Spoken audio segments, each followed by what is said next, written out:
Welcome to ACL Rehabilitation and Evidence-Based Update. Anterior cruciate ligament injuries are among the most significant musculoskeletal injuries we encounter across sports medicine, orthopedic surgery, physical therapy, and nursing practice. An estimated 200,000 ACL injuries occur annually in the United States alone, and the incidence among adolescent athletes continues to climb. The clinical and socioeconomic burden of these injuries means that allied health professionals need to stay current with evidence-based knowledge to optimize patient outcomes across the entire continuum of care. The field of ACL injury management has changed considerably over the past 5 years. Surgical technique has advanced, with the emergence of quadriceps tendon autograft and lateral extra-articular tenodesis, expanding reconstruction options. At the same time, the rehabilitation approach has shifted decisively from time-based protocols to criterion-based progression models. These newer models integrate objective functional milestones, limb symmetry indices, and psychological readiness assessments into return-to-sport decision-making. Multimodal, opioid-sparing pain management strategies have become the standard of care, reflecting broader healthcare efforts to reduce opioid dependence while maintaining effective analgesia. And digital health technologies, including telerehabilitation platforms and wearable sensors, are increasingly being woven into post-operative care pathways. This continuing education course provides a thorough, evidence-based review of ACL rehabilitation for physical therapists, occupational therapists, nurses, and allied health professionals. We've drawn from the most current clinical practice guidelines, systematic reviews, and consensus statements published between 2022 and 2026. The course covers ACL anatomy and injury mechanisms, clinical evaluation and imaging, surgical decision-making and graft selection, prehabilitation, phased postoperative rehabilitation, multimodal pain management, the nursing role across care settings, multidisciplinary care coordination, adolescent-specific considerations, return-to-sport testing and clearance, and long-term outcomes. We place particular emphasis on criterion-based rehabilitation milestones, psychological readiness assessment, opioid stewardship, and the integration of emerging technologies. By the end, you'll be equipped to apply current evidence to optimize patient outcomes across the full continuum of ACL injury management, from initial injury through long-term follow-up. The course is organized into 8 modules, each addressing a key dimension of ACL injury management. Module 1 lays the groundwork with ACL anatomy, biomechanics, and injury mechanisms, including the strong evidence for neuromuscular training prevention programs. Module 2 covers clinical evaluation, imaging, and diagnosis, with emphasis on differentiating partial from complete tears and recognizing concomitant injuries. Module 3 digs into surgical decision-making and graft selection. Module 4 addresses prehabilitation and early postoperative rehabilitation, establishing the criterion-based milestones that guide the entire recovery process. Module 5 extends through intermediate and advanced rehabilitation to return to sport clearance. In Module 6, we'll tackle pain management, the nursing role, and multidisciplinary care coordination. Module 7 brings together adolescent-specific considerations, return-to-sport testing frameworks, complications, and long-term outcomes. And Module 8 ties everything together through 4 detailed case studies spanning the spectrum of clinical presentations you'll encounter in practice. Upon completing this course, you'll be able to meet the following learning objectives. First, identify the primary biomechanical and neuromuscular risk factors for ACL injury. Second, describe the clinical and imaging findings used to classify ACL tears. Third, describe operative and non-operative management strategies for ACL injury. Fourth, identify the phases and criteria used in ACL rehabilitation from prehabilitation through return to sport. Fifth, describe opioid-sparing pain management strategies and the nursing role in ACL perioperative care. Sixth, identify the psychological and functional criteria used in return to sport decision-making after ACL reconstruction. And seventh, recognize adolescent-specific considerations in ACL surgery and long-term outcome risks. Let's begin with Module 1, which lays the foundational knowledge you'll need throughout this course. We start with the anatomy and biomechanical role of the anterior cruciate ligament in tibiofemoral stability. The anterior cruciate ligament is a multifascicular intra-articular structure that originates from the posterior aspect of the medial surface of the lateral femoral condyle and inserts onto the anterior intercondylar area of the tibia. It's most commonly described as having 2 primary functional bundles, the anteromedial bundle, or AM bundle, and the posterolateral bundle, or PL bundle, named according to their tibial insertion sites. These bundles show reciprocal tensioning patterns that are critical for understanding both normal knee function and what goes wrong when the ACL is disrupted. The PL bundle is taut in extension and slackens with flexion, while the AM bundle tightens progressively with flexion. This reciprocal arrangement ensures continuous restraint across the full arc of knee motion. The ACL serves as the primary static stabilizer against anterior tibial translation. cadaveric sectioning studies show that ACL transection increases anterior tibial translation by over 10 millimeters at 25 degrees of flexion. The AM bundle is the dominant restraint to anterior translation at higher flexion angles of 60 to 90 degrees, while the PL bundle contributes more near full extension at 0 to 30 degrees. When it comes to rotational stability, the ACL's contribution is most pronounced near extension, particularly during coupled loading as seen in the pivot shift phenomenon. Musal and Carlson, writing in the New England Journal of Medicine, provide a clinical framework for understanding ACL assessment. They note that the Lockman test performed at 30 degrees of flexion evaluates anterior tibial translation, while the pivot shift test assesses the coupled anterolateral rotatory instability that's the hallmark of ACL deficiency. The ACL is composed predominantly of type 1 collagen, vascularized by branches of the middle genicular artery forming a paraligamentous synovial envelope and innervated by posterior articular branches of the tibial nerve, with fibers serving both vasomotor and proprioceptive functions. The proprioceptive role is clinically significant because disruption of these mechanoreceptors contributes to sensoromotor deficits that persist after ACL injury and reconstruction, which is why dedicated proprioceptive and neuromuscular rehabilitation interventions are so important. The anterolateral complex, comprising the Kaplan fibers and anterolateral ligament, functions as the dominant rotational restraint beyond 30 degrees of flexion. That has direct implications for understanding residual rotatory instability after isolated ACL reconstruction and the rationale for adjunctive lateral extra-articular tenodesis in selected patients. In vivo imaging studies confirm what cadaveric work has shown. ACL-deficient knees exhibit increased anterior translation of approximately 3 millimeters and internal rotation of approximately 2 degrees at low flexion angles. Those are functionally significant changes during high-demand sporting activities. Now let's turn to the mechanisms by which ACL injuries occur across different sports. ACL injuries fall into three broad categories: contact, indirect contact, or non-contact mechanisms. Non-contact injuries make up the majority of ACL ruptures, accounting for approximately 55% of all ACL injuries in team ball sports.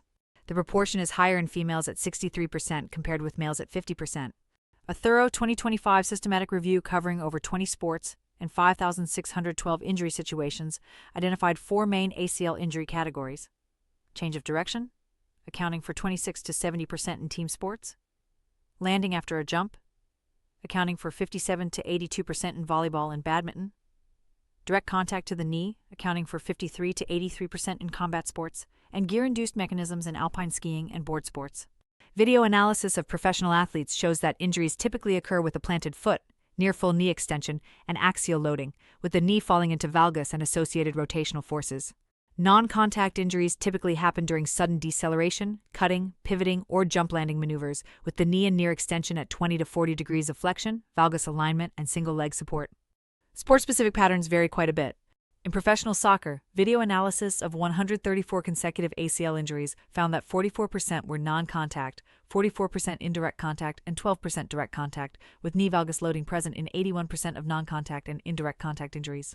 The most common situational patterns were pressing or tackling at 41%, being tackled at 18%, regaining balance after kicking at 14%, and landing from a jump at 6%. Axial compressive forces, especially during flat-footed landings, are a primary component of non-contact injuries, with eccentric quadriceps contraction increasing anterior tibial translation. In adolescents, the mechanisms mirror those in adults. Most injuries are non-contact and occur during loaded rotation, pivoting, or hyperextension. The American College of Sports Medicine notes that the incidence of ACL injuries among adolescent athletes continues to rise, with high-risk sports including soccer, basketball, lacrosse, and football. So what does that mean in practice? Understanding sport-specific injury mechanisms has direct clinical implications for designing targeted prevention programs and rehabilitation protocols. In team sports, change of direction injuries account for 26 to 70% of ACL tears, while landing injuries predominate in overhead sports like volleyball and badminton at 57 to 82%. Recent biomechanical evidence supports axial compressive force as the critical factor in non-contact ACL injury, particularly during flat-footed landings on the anterior portion of the lateral femoral condyle. The typical injury posture involves a planted foot with the knee near full extension, the hip in relative adduction and internal rotation, and the trunk shifted over the stance limb. That combination creates a valgus and internal rotation moment that exceeds the tensile capacity of the ACL. This mechanistic understanding directly informs the design of neuromuscular training programs, which specifically target hip and trunk control, knee flexion during deceleration and landing, and avoidance of dynamic knee valgus during sport-specific maneuvers.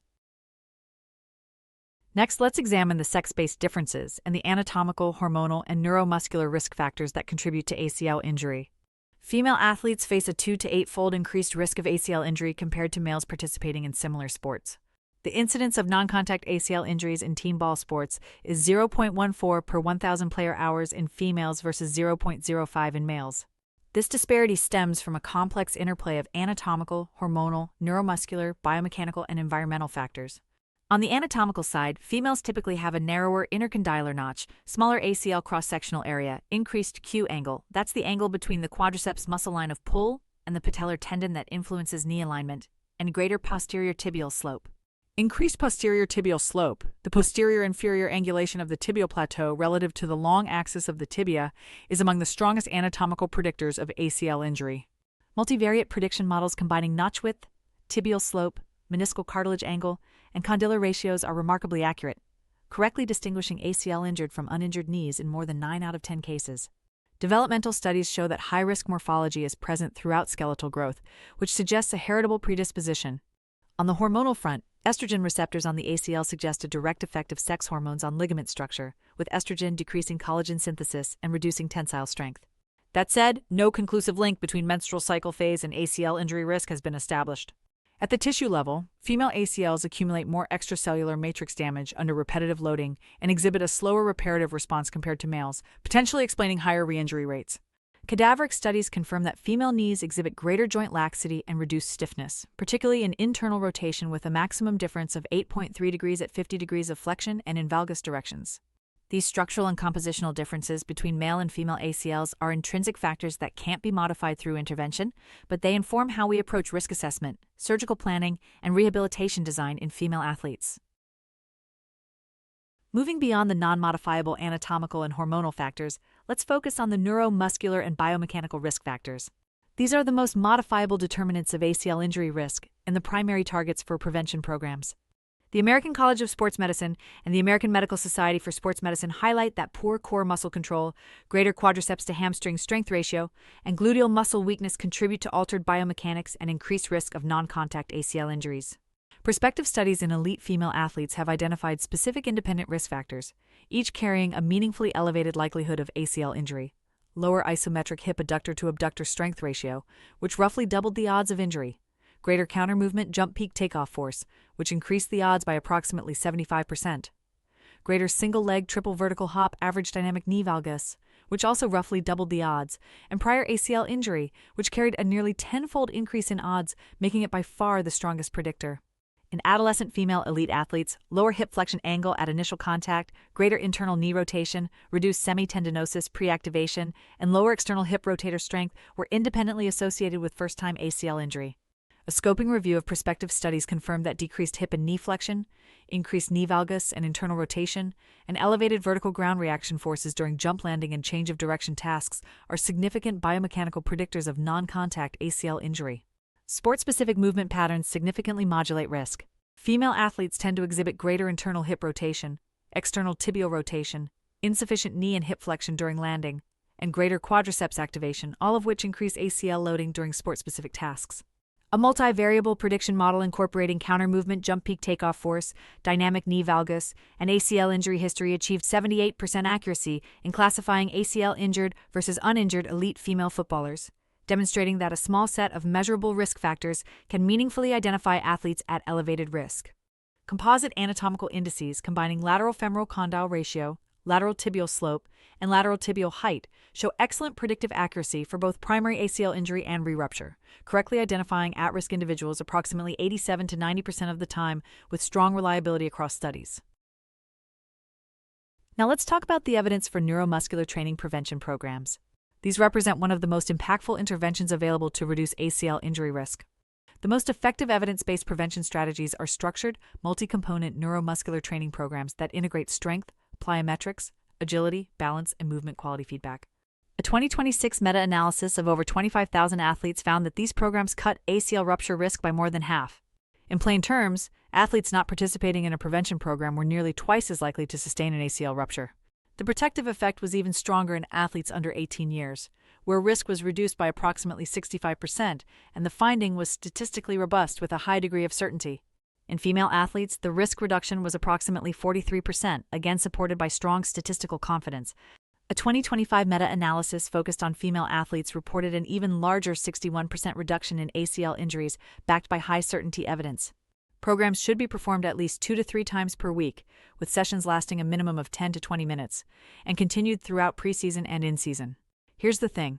High compliance of 75% or greater of prescribed sessions is the most critical determinant of effectiveness, with compliant athletes showing a statistically significant 1/3 reduction in injury risk compared to those with lower adherence.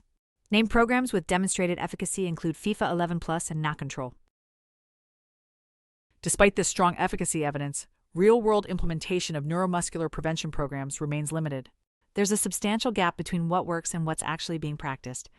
Common barriers include time constraints and competing priorities, low confidence and inadequate support among coaches, and poor adherence. In school-based settings with limited professional support, coach compliance can be as low as 52.5%, even though athlete compliance reaches 87.8% when programs are actually delivered. Context-dependent challenges further complicate things, with community settings showing lower implementation outcomes of 52.5% to 85.6% compared to educational institutions at 89% to 100%. Successful implementation strategies include stakeholder engagement with professional support, achieving 73.5% to 85.6% compliance, reframing prevention as performance enhancement, embedding programs into coaching pathways and club standards, and using digital tools to enhance adherence. Co-creation with end users, incorporating challenging and sport-specific elements, and integrating implicit motor learning concepts improve motivation and uptake.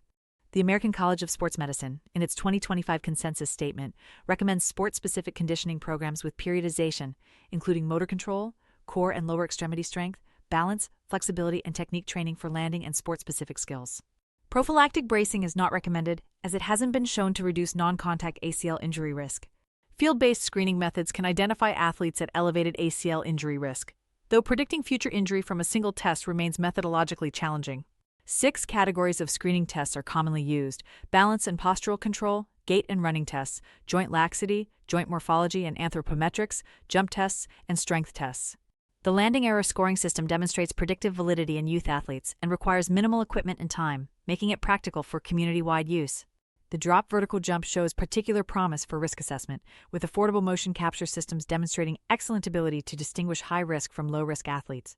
Screening should be viewed as complementary to universal prevention programs rather than a replacement, though, because the many factors contributing to ACL injury limit the predictive value of any single assessment.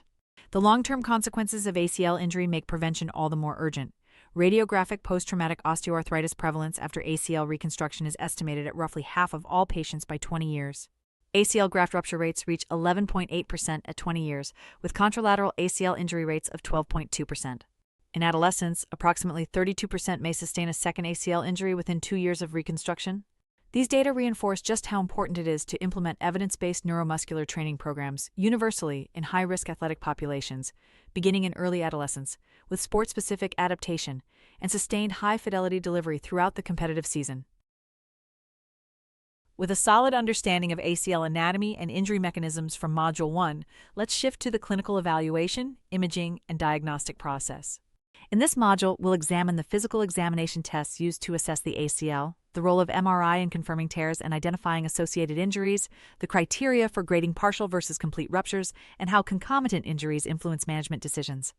Clinical evaluation of a suspected anterior cruciate ligament injury begins with a focused history and targeted physical examination.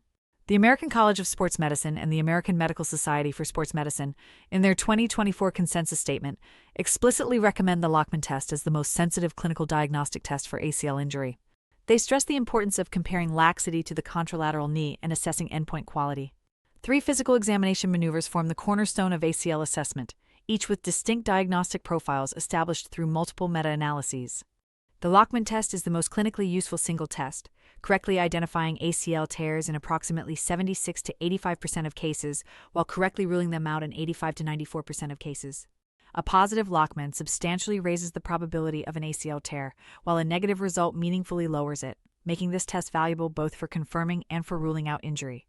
Sokal and colleagues showed that earlier estimates of Lachman test accuracy were inflated due to methodological limitations, with the detection rate for complete tears in post-acute presentations dropping to 68%. The anterior drawer test is less sensitive, correctly detecting ACL tears in approximately 64% of cases, with a similar ability to rule them out at 87%. This test performs better in chronic conditions, The pivot shift test is the most specific maneuver, correctly ruling out ACL injury in 97% of negative cases, though it misses more tears with a detection rate of only 59%. A positive pivot shift test very strongly suggests an ACL tear, making it highly valuable when present. Under anesthesia, the detection rate of the pivot shift increases substantially, rising from 28% to 73% because guarding and muscle splinting are eliminated. In pediatric and adolescent populations, Dietvorst and colleagues showed that when performed by an experienced orthopedic surgeon, the Lachman test correctly confirms an ACL tear 95% of the time when positive and correctly rules one out 82% of the time when negative. The KT 1000 arthrometer at 133 newtons with a cutoff of 7 mm or greater anterior translation performs even better, correctly confirming a tear 97% of the time when positive and ruling one out 88% of the time when negative, actually outperforming manual tests in some pediatric cases. Combining history and physical examination findings into diagnostic clusters improves diagnostic accuracy well beyond any single test. The combination of pivoting trauma, a popping sensation, and a positive Lachman test makes the diagnosis of complete ACL tear highly likely, raising the post-test probability to the point where additional confirmatory testing may be unnecessary in many clinical situations. On the flip side, the absence of a pivoting mechanism or popping sensation combined with a negative Lachman or pivot shift test essentially rules out ACL rupture, reducing the probability to a negligible level. Clinical scoring systems that integrate multiple examination findings further sharpen diagnostic accuracy. The anterior cruciate ligament injury score incorporates 4 history items: immediate instability sensation, inability to resume activity, dislocation sensation, and pivoting contact injury. 2 or more positive items correctly identify ACL injuries in 94 to 96% of cases, though the test does produce some false positives with a correct exclusion rate of 56 to 66%. A reported popping sensation during trauma is essentially diagnostic for ACL injury in adolescents, with a positive report being virtually 100% reliable for confirming the injury. These findings point to the importance of a systematic, standardized approach to clinical evaluation, one that combines mechanism of injury, patient-reported symptoms, and a structured physical examination to generate pretest probability estimates that inform subsequent imaging decisions. Keep in mind that the detection rate of all physical examination tests drops substantially in the acute phase due to pain, swelling, and guarding. Lachman test detection of complete tears falls to 68 to 70% in post-acute presentations. Detection is also lower for partial tears, with the Lachman test correctly identifying only 68% of partial ruptures compared to 96% for complete tears. False positives can occur in patients with generalized ligamentous laxity or prior knee injuries, which is why comparison with the contralateral limb is essential in all cases. Let's now talk about the role of magnetic resonance imaging in ACL diagnosis and the identification of concomitant injuries. Magnetic resonance imaging, or MRI, is the imaging modality of choice for confirming ACL tears and identifying concomitant injuries, as endorsed by the American College of Sports Medicine, the American Academy of Orthopedic Surgeons, and the American College of Radiology. Meta-analyses confirm that MRI provides strong diagnostic accuracy for ACL tears, correctly identifying tears in approximately 87% of cases and correctly ruling them out in approximately 90%, reflecting excellent overall performance. In adolescents, 3 Tesla MRI achieves near-perfect diagnostic accuracy for ACL injuries, correctly identifying tears in 97.9 to 100% of cases. An important point: no significant diagnostic advantage has been demonstrated for 3 Tesla over 1.5 Tesla MRI for ACL or meniscal injuries. For meniscal tears, MRI correctly detects approximately 89% of medial meniscal tears and correctly rules them out in 88% of cases, while for lateral meniscal tears, the detection rate is lower at 78% with a higher correct exclusion rate of 95%. Detection of lateral meniscal tears is consistently lower, and short peripheral tears in the posterior horn of the medial meniscus are the most commonly missed lesions. Associated injuries are highly prevalent in ACL tears and significantly influence management. In a nationwide cohort, only 13% of ACL ruptured knees had no concomitant injury, while 70% had at least one traumatic meniscal injury and 57% had bone marrow lesions. Meniscal tears occur in 40 to 70% of ACL injuries, with lateral meniscal tears predominating in acute and combined ACL and MCL injuries, and medial meniscal tears increasing with chronicity and delayed reconstruction. Medial collateral ligament, or MCL sprains, are present in 19 to 38% of cases, and bone bruises occur in 69% of pediatric patients and up to 84% of adults. The clinical examination for meniscal tears relies on the McMurray test, which correctly identifies tears in 61% of cases and correctly rules them out in 84%, and joint line tenderness, which detects tears in 83% of cases and correctly excludes them in 83%. The MRI evaluation goes well beyond confirming the ACL tear to provide a full assessment of the entire knee joint. The characteristic lateral compartment bone bruise pattern, involving the posterolateral tibia and lateral femoral condyle, supports the diagnosis of acute ACL rupture and carries prognostic significance for long-term joint health. MRI is the only modality capable of reliably detecting bone marrow contusions, whose presence and pattern can predict associated soft tissue injuries that may not be apparent on physical examination alone. MRI is notably less reliable for detecting articular cartilage lesions compared to ligamentous or meniscal injuries, with only fair agreement between imaging findings and actual surgical findings for partial thickness lesions. That means cartilage damage may be underestimated on preoperative imaging and discovered only at the time of surgery.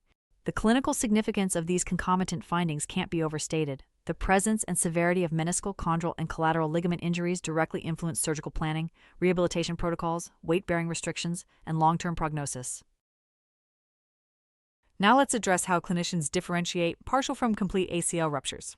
This distinction is clinically essential because it directly influences management decisions. Clinically, partial tears present with increased anterior translation but a firm endpoint on the Lachman test and a negative or minimally positive pivot shift test. Complete tears demonstrate marked laxity with a soft or absent endpoint and a clearly positive pivot shift. Quantitative thresholds using instrumented laxity testing have been established. Side-to-side differences less than 4 mm with negative or grade 0 to 1 pivot shift indicate functional partial tears. Differences of 4 to 9 mm with positive pivot shift indicate non-functional partial tears, and differences greater than 9 mm with high-grade pivot shift indicate complete tears. On MRI, partial tears show focal fiber disruption with some continuity, while complete tears demonstrate full discontinuity, the empty notch sign, and characteristic bone contusions. MRI detection of partial tears is substantially lower than for complete tears, though. One study reported that MRI identified only 29.5% of partial ruptures compared to 80.8% of complete tears. The GNRB laximeter, a computer-assisted arthrometer that objectively measures anterior tibial translation, proved far more reliable for detecting partial tears, identifying 73.8% compared to MRI's 29.5%. That suggests instrumented testing may be particularly valuable when you suspect a partial tear. Here's a critical finding from recent systematic review evidence. MRI fiber continuity after non-operative treatment doesn't reliably correlate with functional stability. Arthrometer readings reveal persistent laxity in approximately 45% of patients despite apparent healing on MRI.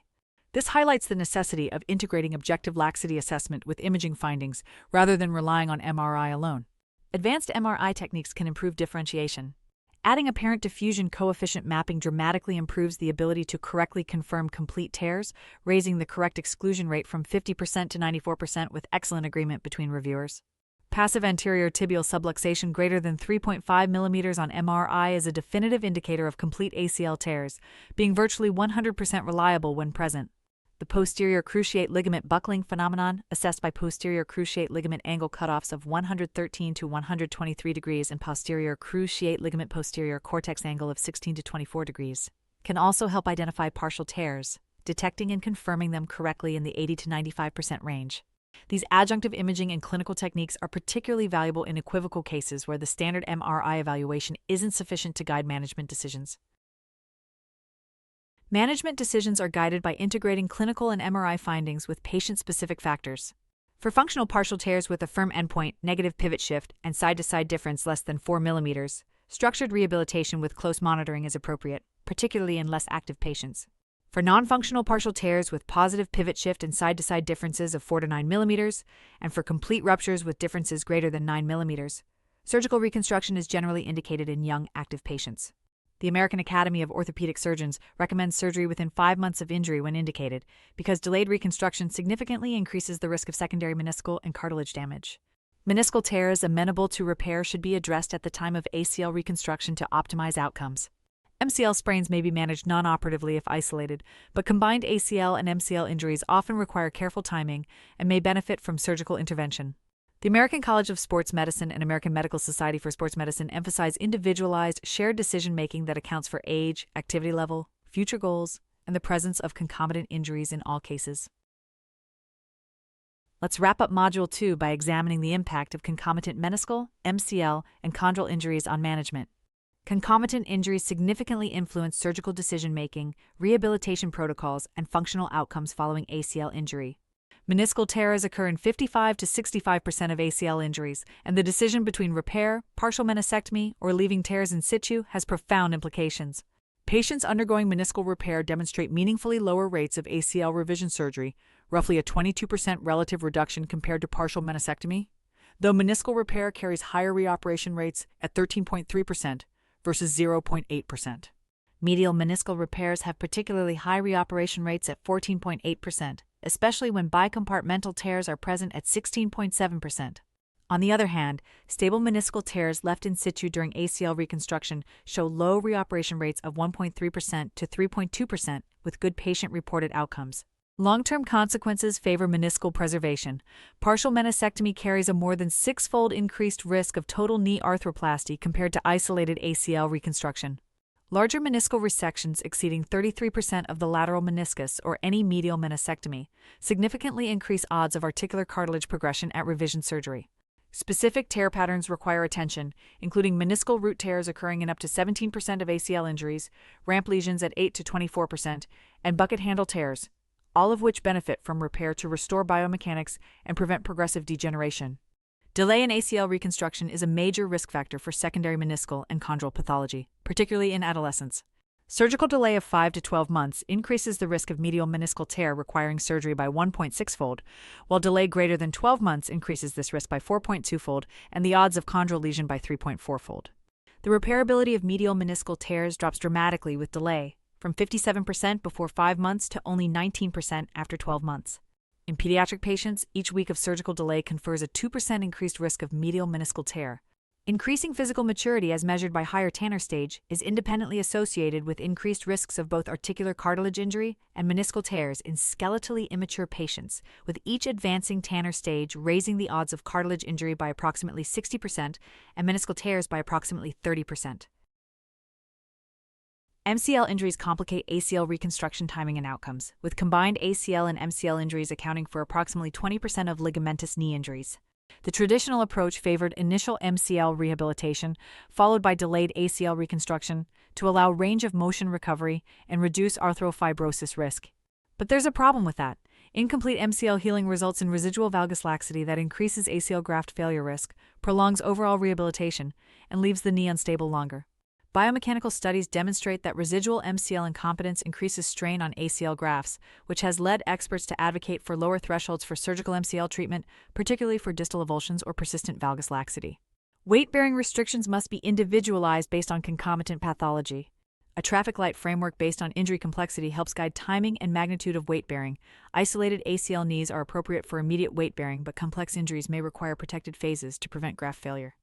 Bone bruise prevalence is high at 78 to 92% in ACL injuries, with the lateral tibial plateau showing the highest prevalence. While most studies find no significant impact of bone bruise distribution on patient-reported outcomes at 1-year follow-up, bone bruise presence and persistence correlate with more severe joint damage and may affect long-term degenerative progression. The American Academy of Orthopedic Surgeons, American College of Sports Medicine, and American Medical Society for Sports Medicine all recommend a stepwise diagnostic approach integrating focused history, systematic physical examination, plain radiographs, and non-contrast MRI for confirmation and full injury assessment. The impact of concomitant injuries extends well beyond the immediate surgical period, influencing long-term management planning. The American College of Sports Medicine emphasizes individualized, shared decision-making that accounts for age, activity level, future goals, and the presence of concomitant injuries. Concomitant injuries substantially reduce return to sport rates, with only 40 to 55% of patients returning to the same activity level after ACL surgery. The absence of meniscal and MCL injuries has been identified as a positive predictor of return to knee strenuous sport at 1 year post-reconstruction. Module 3 takes on the challenging area of surgical decision-making and graft selection for ACL injuries. We begin with the evidence comparing operative versus non-operative management in both adults and adolescents. The management of anterior cruciate ligament tears in adults has been informed by several landmark randomized controlled trials and systematic reviews. The ACL SNAP trial was a pragmatic, multi-center randomized controlled trial conducted across 29 National Health Service orthopedic units in the United Kingdom. It enrolled 316 patients with non-acute ACL injuries and persistent instability symptoms. At 18 months, the surgical reconstruction group achieved a mean knee injury and osteoarthritis outcome score, or KOOS-4, of 73.0 compared with 64.6 in the rehabilitation group. That's an adjusted mean difference of 7.9 points favoring surgery, which falls below the 10-point threshold generally considered the minimum clinically important difference for the COS-4. Patient satisfaction was 82.9% in the surgical group versus 68.1% in the rehabilitation group. And here's a number that really stands out. 41% of patients initially assigned to rehabilitation ultimately required surgical reconstruction due to ongoing instability. That high crossover rate tells us something important about non-operative management. A living systematic review and meta-analysis found low to very low certainty, evidence that primary rehabilitation with optional delayed reconstruction yields similar self-reported knee function and radiological outcomes compared with early surgical reconstruction. A separate systematic review addressing return to sport found no significant difference in return to sport rates between ACL reconstruction and rehabilitation alone, though the certainty of evidence was low. The COMPARE trial's exploratory analysis found that instability concerns were the primary reason for conversion to surgery, with most delayed reconstructions occurring between 3 and 6 months after initial rehabilitation. Patients requiring surgery were significantly younger with higher pre-injury activity levels. The American Academy of Orthopedic Surgeons recommends that when surgical treatment is indicated, reconstruction should be performed as soon as possible, ideally within 3 months, and recommends autograft over allograft to improve outcomes and decrease graft failure rates, particularly in young and active patients. In adolescents, the evidence more strongly favors operative management. The American College of Sports Medicine Consensus Statement, published as a 2025 update, recommends operative intervention once pain, swelling, and range of motion have normalized. They note that non-operative management has shown poor results, as activity modification and bracing provide little or no protection in this population. In skeletally immature patients, physiol-sparing techniques achieve return to pre-injury activity rates above 90%, with growth disturbance rates of only 1% to 3% across all techniques, and graft rupture rates of 6% to 8%. Age is a critical determinant of non-operative treatment success. Failure occurs in 88.9% of patients younger than 25 years, compared with 56% in those aged 25 to 40 and 32.9% in those older than 40. Younger age confers a 7-fold increased risk of non-operative treatment failure. The decision between operative and non-operative management must be individualized through a shared decision-making process that incorporates the patient's age, activity level, degree of instability, concomitant injuries, goals, and preferences. Patients seeking to return to straight plane activities, such as jogging, cycling, or swimming, may be appropriate candidates for non-operative treatment with structured progressive rehabilitation, provided they demonstrate functional stability on clinical testing. Young, highly active patients engaged in jumping, cutting, and pivoting sports, on the other hand, face a high risk of secondary meniscal and cartilage injuries with delayed surgery and should be counseled toward early anatomic ACL reconstruction. Integrating patient-reported outcome measures, functional testing data, and psychological assessments into the decision-making process reflects the growing recognition that optimal outcomes require addressing both the physical and psychosocial dimensions of ACL injury management. Now let's discuss patient selection criteria and the optimal timing of reconstruction. Evidence-based patient selection for operative versus non-operative management integrates age, activity level, degree of instability, and concomitant injuries. Persistent functional instability, characterized by recurrent episodes of giving way, is a pivotal criterion for surgical indication. The Panther Symposium ACL Treatment Consensus Group, representing 66 international experts from 18 countries, recommends early anatomic ACL reconstruction for highly active patients engaged in jumping, cutting, and pivoting sports due to the high risk of secondary meniscal and cartilage injuries with delayed surgery. The presence of concomitant injuries, particularly displaced bucket handle meniscal tears, multiligamentous injuries, or significant chondral damage, strongly favors prompt surgical intervention. For patients seeking to return to straight plane activities such as jogging, cycling, or swimming, non-operative treatment with structured progressive rehabilitation is an acceptable option. In young female athletes, bone patellar tendon bone autograft is preferred over hamstring tendon autograft due to substantially lower graft failure rates of 1.1% versus 7.7% in women aged 15 to 20 years, with hamstring tendon carrying roughly a 6-fold greater risk of failure in this subgroup. For patients with multi-ligament injuries, bone patellar tendon bone or quadriceps tendon autografts are preferred for their superior fixation properties, with nearly 5-fold increased odds of receiving these grafts compared with hamstring tendon in registry data. The current evidence supports early ACL reconstruction when surgery is indicated. Multiple systematic reviews and meta-analyses demonstrate that early reconstruction within 3 to 6 weeks of injury yields similar or slightly improved functional outcomes compared with delayed surgery without increasing the risk of arthrofibrosis, stiffness, or reoperation. A meta-analysis of randomized controlled trials specifically found that ACL reconstruction within 3 weeks doesn't increase stiffness or complications compared with delayed reconstruction. Delaying surgery carries significant consequences for secondary injury. The risk of medial meniscal surgery is approximately twice as high when reconstruction is delayed beyond 5 months and 6 times higher if delayed more than 1 year.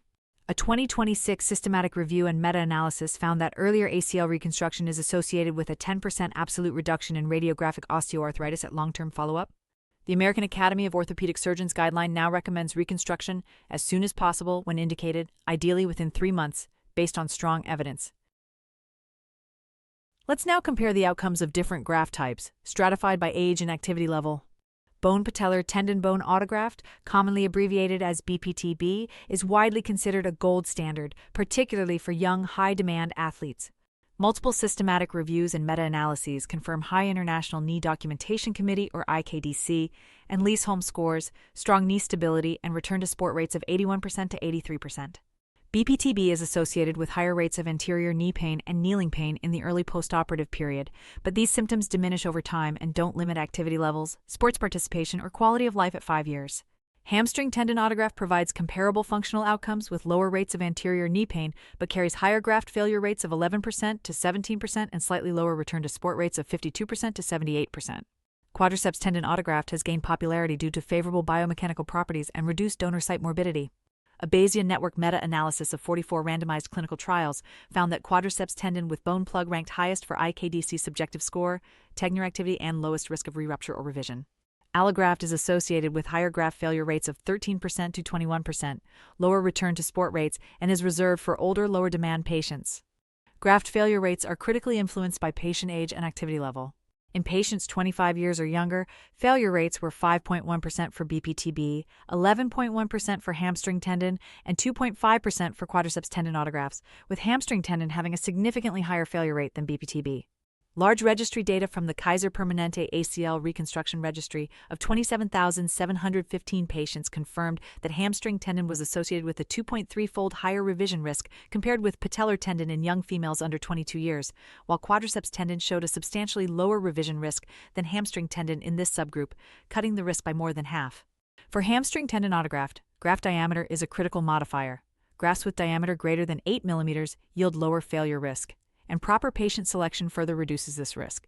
In older or less active patients, graft failure rates decrease across all types and the differences between autografts become less pronounced. Allograft failure rates in patients 25 years or younger can exceed 25 to 29%, and the American Academy of Orthopedic Surgeons guidelines strongly recommends autograft over allograft in young and active patients. Registry data show that at 2 years, men achieved the patient-acceptable symptom state more frequently with quadriceps tendon and hamstring tendon grafts than with patellar tendon grafts, while women had higher odds of achieving the patient-acceptable symptom state with hamstring tendon grafts compared with quadriceps tendon grafts. That finding really highlights the importance of sex-stratified graft counseling. When we look at long-term joint health, randomized controlled trials with follow-up extending to 10 to 18 years consistently show no significant difference in the prevalence or severity of radiographic osteoarthritis between BPTB and hamstring tendon autografts, with osteoarthritis rates of 49% to 65% at 10 to 25 years for both graft types. The development of osteoarthritis is primarily driven by concomitant meniscal and chondral injury at the time of surgery rather than graft selection. Quadriceps tendon autograft shows comparable osteoarthritis risk to BPTB and hamstring tendon based on available medium-term data, though long-term evidence beyond 5 years remains limited. Allograft doesn't appear to increase osteoarthritis risk when the graft remains intact. A few emerging techniques are worth mentioning in the context of graft selection. Synthetic augmentation with high-strength suture tape may improve return-to-sport rates and reduce long-term re-rupture risk with a low complication profile, though evidence remains moderate in certainty. The American Academy of Orthopedic Surgeons guideline doesn't currently recommend synthetic grafts or biologic augmentation as first-line options. For elite athletes, hamstring and peroneus grafts combined with lateral extra-articular procedures have demonstrated significantly higher return-to-sport rates at 94.0% versus 81.7% for patellar tendon alone with comparable re-rupture rates. Finally, in this module, let's discuss donor site morbidity, graft-specific rehabilitation considerations, and cost-effectiveness. Quadriceps tendon autograft demonstrates the lowest donor site morbidity, followed by hamstring tendon, with bone patellar tendon bone showing the highest rates. A network meta-analysis of randomized controlled trials found quadriceps tendon autograft associated with dramatically lower donor site morbidity compared to BPTB, reducing the odds by approximately 88%. The overall pooled rate of donor site morbidity across all graft types was 47.3%. BPTB autografts are associated with significantly higher rates of anterior knee pain and kneeling difficulty, with 21.3% of BPTB patients reporting severe kneeling difficulty at 2-year follow-up, compared to 9.4% with hamstring tendon autografts. That said, BPTB-associated anterior knee pain is typically mild and doesn't significantly affect activity levels, sports participation, or quality of life. Graft-specific rehabilitation timelines differ in meaningful ways. Athletes with BPTB grafts take significantly longer to meet return-to-sport criteria at 44.7 weeks, compared to 32.5 weeks for hamstring tendon and 29.3 weeks for allograft, reflecting slower quadriceps strength recovery with BPTB. But BPTB grafts achieve higher return-to-sport rates of approximately 81% to 83% compared to hamstring tendon at 52% to 78%. Quadriceps tendon autografts show intermediate timelines with return-to-sport rates around 64% based on limited data, and low failure rates of 2% to 3% comparable to BPTB. Allograft patients meet return-to-sport criteria earliest at 29.3 weeks with the highest quadriceps strength indices at 96.9%, but allografts show slower biological integration with MRI demonstrating delayed maturation in the first 6 months compared to autografts. The American Academy of Orthopedic Surgeons strongly recommends autograft over allograft, particularly in young and active patients, due to higher failure rates with allograft. From a cost-effectiveness perspective, early ACL reconstruction is the preferred strategy for young, highly active individuals and athletes. In some analyses, early reconstruction was the dominant strategy, producing both lower costs and better outcomes, with per-patient cost savings of $1,803 to $5,164 and meaningful gains in quality-adjusted life years. A United States-based Markov model found that the mean lifetime cost to society for ACL reconstruction was $38,121, compared with $88,538 for rehabilitation alone, representing a substantial reduction in long-term costs along with better overall health outcomes. For middle-aged patients with moderate activity levels, non-operative management with optional delayed reconstruction may be more cost-effective, as the cost of early surgery relative to the additional health benefit becomes less favorable in this population. Among graft types, autograft is consistently more cost-effective than allograft, with hamstring autograft often being the least costly and most effective for the average patient. An enhanced milestone-based return-to-play program after ACL reconstruction in young athletes has been shown to be cost-effective compared with standard time-based criteria, remaining favorable as long as its incremental cost over standard rehabilitation is less than $2,092, or it decreases contralateral ACL rupture incidence by more than 13.8%.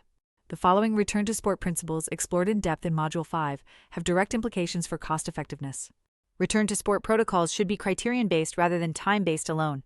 The American College of Sports Medicine emphasizes a multifactorial approach incorporating time since surgery of a minimum of 8 to 9 months, quadriceps and hamstring strength testing with limb symmetry, index of 90% or greater, dynamic functional testing, and psychological readiness assessment. In pediatric populations, milestone-based return-to-sport protocols with 90% or greater limb symmetry and strength and hop tests are recommended, with mean return-to-sport times of 6.8 to 13.5 months, and a strong recommendation to delay return when possible, given the 18% re-injury rate in athletes younger than 20 years returning to high-risk sports.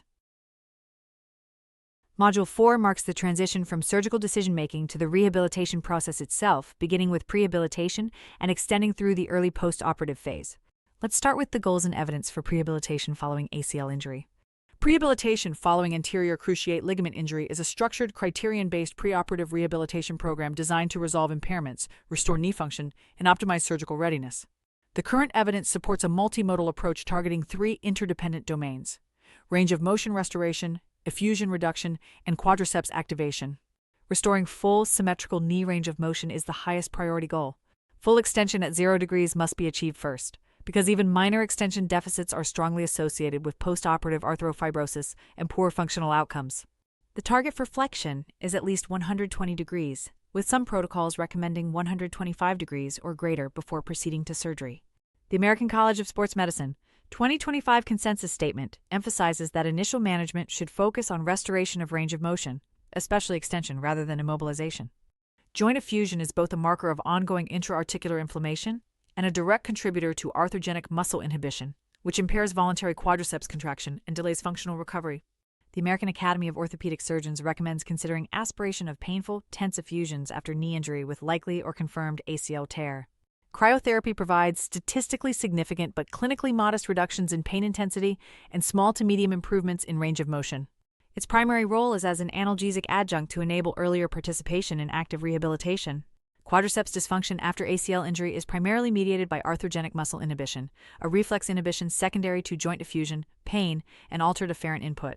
Preoperative quadriceps strength deficit is a strong predictor of postoperative knee function, with patients achieving less than 25% preoperative deficit demonstrating significantly better IKDC and Leesholm scores at 1 year. Neuromuscular electrical stimulation, or NMES, is a well-established adjunct supported by moderate certainty evidence for improving quadriceps strength when used in conjunction with exercise therapy. Now let's look at the criterion-based benchmarks that determine surgical readiness and their impact on postoperative outcomes. Surgical readiness after ACL injury is determined by well-established, measurable clinical and functional benchmarks. The American Academy of Orthopedic Surgeons guidelines strongly recommends that surgery be delayed until hemarthrosis has resolved and range of motion is restored, specifically noting the importance of full extension and near normal flexion. The specific benchmarks include full extension at 0 degrees and flexion of at least 120 degrees, joint effusion of trace or 1+ or less on clinical examination, quadriceps activation with a limb symmetry index of at least 60%, normalized gait pattern with no limp or instability, and minimal pain not interfering with function. In adolescents, growth plate status must be assessed to guide surgical technique. The evidence consistently shows that preoperative knee function directly and substantially impacts postoperative rehabilitation outcomes. The Delaware Oslo ACL cohort, which implemented extended preoperative rehabilitation, including progressive strengthening and neuromuscular training, achieved significantly higher IKDC and KOOS scores at 2 years post-reconstruction, with return-to-sport rates of 72% versus 63% compared to the Multicenter Orthopedic Outcomes Network, or MOON, cohort, which didn't undergo extended prehabilitation. A systematic review of 36 studies encompassing over 2,300 patients found that prehabilitation not only sped up post-operative recovery but maintained functional improvements up to 10 years, with no increase in complications. Post-operative complication rates were comparable to standard care, with graft failure at 4.6%, contralateral ACL rupture at 1.0%, and surgical site infection at 0.6%. A recent randomized controlled trial demonstrated that an 8-week prehabilitation program resulted in IKDC scores 11.3 points higher at 12 months, exceeding the 6.3-point minimum clinically important difference for the IKDC. Lower pain scores of 0.0 versus 1.0, reduced thigh muscle asymmetry of 0.8 centimeters versus 1.5 centimeters, and recovery time reduced by 2.6 weeks compared to a home-based exercise group. Arthrofibrosis, characterized by excessive scar tissue formation and loss of knee motion, is closely linked to preoperative range of motion deficits. Patients who develop arthrofibrosis exhibit significantly lower quadriceps limb symmetry indices at 4, 7, and 12 months postoperatively, and only 6.8% return to running at 7 months compared to 69.9% in controls. Psychological factors also have a profound influence on prehabilitation, participation, and postoperative recovery, and I want to spend some time on these now. Fear of re-injury or kinesiophobia is one of the most significant barriers. Research consistently shows it is highest preoperatively and improves over the first 3 to 6 months postoperatively. In a large cohort of teens and young adults, nearly half at 47.9% reported poor psychological readiness to return to sport, with each 1-point increase in kinesiophobia associated with a 28% higher likelihood of reporting unacceptable psychological readiness. Depression has been reported in up to 42% of patients post-ACL injury or reconstruction, and is associated with lower rehabilitation participation, increased pain perception, and inferior functional outcomes. Self-efficacy, self-motivation, and optimism are predictive of rehabilitation compliance, return to sport, and self-rated knee symptoms. Patient and surgeon expectations are often inflated, but similar at a median of approximately 94 to 95 on the IKDC, and both exceed actual 2-year outcomes at approximately 90. Critically, there's no correlation between expectations and actual outcomes, meaning surgeons can't accurately predict outcomes for specific patients. Validated screening tools such as the ACL Return to Sport After Injury Scale or ACL RSI and the Tampa Scale of Kinesiophobia or TSK should be incorporated into routine assessment to identify patients who may benefit from targeted psychological interventions, including imagery training, psychosocial education, and when indicated, referral for interdisciplinary psychological support. Now let's turn to the early postoperative phase, beginning with pain and effusion management and graft protection protocols. Effective pain and effusion management during the first 6 weeks after ACL reconstruction is foundational to everything that follows. Uncontrolled pain and swelling inhibit quadriceps activation, impede range of motion restoration, and increase the risk of arthrofibrosis. The current standard of care is a multimodal opioid-sparing approach integrating pharmacologic, regional, and non-pharmacologic strategies. The Society for Ambulatory Anesthesia recommends local instillation analgesia as the preferred regional technique in the first 24 hours, with adductor canal block or femoral nerve block as alternatives. The adductor canal block is favored over the femoral nerve block for its sensory selective effect and lower risk of quadriceps weakness, which is critical for early mobilization and fall prevention. For systemic analgesia, a multimodal non-opioid protocol consisting of acetaminophen, ketorolac, diazepam, gabapentin, and meloxicam has been shown to provide at least equivalent, if not superior, pain control compared to traditional opioid regimens, with significantly lower pain scores and 100% patient satisfaction. Cryotherapy combined with compression is a safe, inexpensive first-line intervention for reducing pain and swelling. Weight-bearing progression and bracing protocols in the first 6 weeks are modulated by graft type, concomitant injuries, and patient factors. The biological process of graft healing, known as ligamentization, the biological remodeling process by which the transplanted graft gradually transforms into tissue resembling native ligament, progresses through an early phase from weeks 0 to 4, characterized by central graft necrosis and minimal revascularization, a proliferative phase from weeks 4 to 12 with intense remodeling, and a maturation phase beyond 12 weeks. During the first 6 weeks, the graft is at its weakest, so you must strictly avoid activities that generate excessive anterior tibial translation, rotational forces, or high-load shear. For bone patellar tendon bone autograft, strong bone-to-bone healing permits immediate weight bearing as tolerated and early restoration of full extension. BPTB recipients may experience greater anterior knee pain and slower quadriceps strength recovery, though, with athletes taking a mean of 28.5 weeks to meet enrollment milestones compared to 22.5 weeks for hamstring tendon. For hamstring tendon autograft, soft tissue to bone healing is slower, but recent randomized trials show that early weight bearing within the first week is safe and speeds recovery of knee function and muscle strength without compromising graft integrity or morphology at 1 year. Quadriceps tendon autograft protocols permit immediate weight bearing as tolerated, with motion-controlled bracing for 2 to 6 weeks, isometric exercises initiated within the first week, and closed-chain exercises introduced by 12 weeks. Across all graft types, universal graft protection precautions include avoidance of open kinetic chain knee extension from 0 to 40 degrees unless specifically cleared, no pivoting or cutting, no deep squatting, and no high-intensity plyometric or running activities. The presence of concomitant meniscal or cartilage repairs fundamentally changes early rehabilitation. For meniscal root and radial repairs, non-weight-bearing or toe-touch weight-bearing for 4 to 6 weeks is standard, with flexion limited to 0 to 90 degrees during this period and gradual progression to full weight-bearing and range of motion between 8 and 12 weeks. A stratified, lesion-specific approach has been advocated. Early weight-bearing is reserved for isolated ACL reconstructions, while complex knees with root or radial repairs or cartilage procedures require a short non-weight-bearing or protected weight-bearing phase. For more stable tear types such as ramp and vertical tears, immediate weight-bearing as tolerated may be permissible if the repair is secure.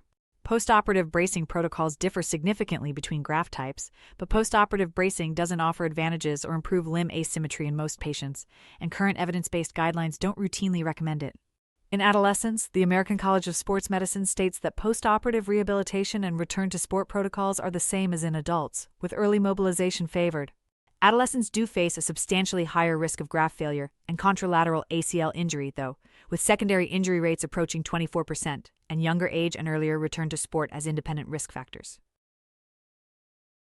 Now let's discuss what I consider the most critical early topic: range of motion restoration, arthrofibrosis prevention, and quadriceps reactivation in the early post-operative phase. Restoring full knee extension is the single most critical early milestone. Loss of extension is strongly associated with poor long-term outcomes in arthrofibrosis. The target is full passive extension at 0 degrees by week 2, with flexion progressing to at least 90 degrees by week 2 and 110 to 120 degrees by week 6.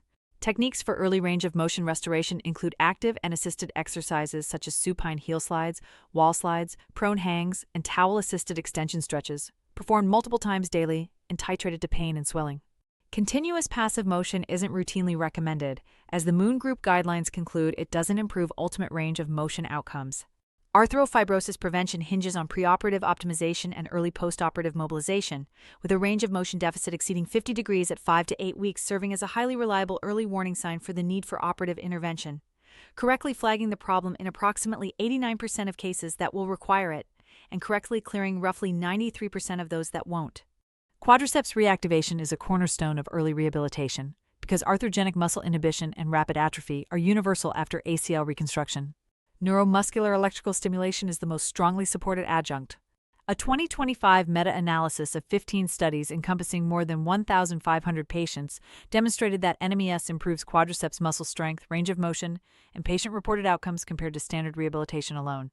At the cellular level, a randomized, sham-controlled trial demonstrated that early NMES initiated soon after injury at 5 days per week reduced fast-twitch myosin heavy chain 2 fiber atrophy and preserved slow-twitch myosin heavy chain 1 fiber contractility. Effective NMS parameters include frequencies of 35 to 50 Hz, pulse durations of 200 to 400 microseconds, and on-off ratios of 1 to 3 to 1 to 5, with intensity set to achieve strong, visible muscle contractions and sessions performed 3 to 5 times per week for 10 to 20 minutes, starting as early as post-operative day 1 to 3. NMS superimposed on functional movements such as sit-to-stand exercises enhances quadriceps strength and lower limb loading symmetry more than either intervention alone. Voluntary quadriceps exercises are foundational and universally recommended, with isometric quadriceps sets and straight leg raises initiated on post-operative day 1 to 3. Both open kinetic chain and closed kinetic chain exercises are effective for quadriceps strength and functional recovery, with systematic reviews indicating no significant difference between the two modalities when appropriately dosed. Eccentric quadriceps exercises, typically introduced after 2 to 6 weeks, result in superior recovery of quadriceps activation and strength when combined with NMES. Advancement beyond the acute postoperative phase is now criterion-based rather than time-based. This approach is endorsed by the European Society for Sports Traumatology, Knee Surgery, and Arthroscopy Community, the Moon Group, and recent expert consensus statements. The following milestones must be achieved before progressing to the intermediate phase, typically at weeks 7 to 9, minimal or no pain at rest and with activities of daily living. A fusion graded as trace or 1+ at most. Full passive knee extension at 0 degrees. Flexion of at least 110 to 115 degrees or 95% or greater of the contralateral limb. Straight leg raise without extensor lag. Visible voluntary quadriceps contraction. Quadriceps strength limb symmetry index of at least 60%. Normalized gait pattern without assistive devices or compensatory patterns. And adherence to graft protection precautions including no open kinetic chain extension from 0 to 40 degrees unless cleared. Additional functional criteria include pain-free partial squat, single leg stance for 30 seconds, and step-up and step-down tasks with good neuromuscular control. Early assessment of psychological readiness using patient-reported outcome measures such as the Knee Outcome Survey Activities of Daily Living Scale is increasingly recognized as important for identifying barriers to advancement. In adolescents, milestone-based criteria are similar but must be adapted for skeletal maturity, compliance, and psychosocial factors, with pediatric protocols incorporating both quantitative strength and HOP test criteria and qualitative movement quality and psychological readiness criteria. Beyond these established criterion-based milestones, emerging digital health technologies are gaining traction.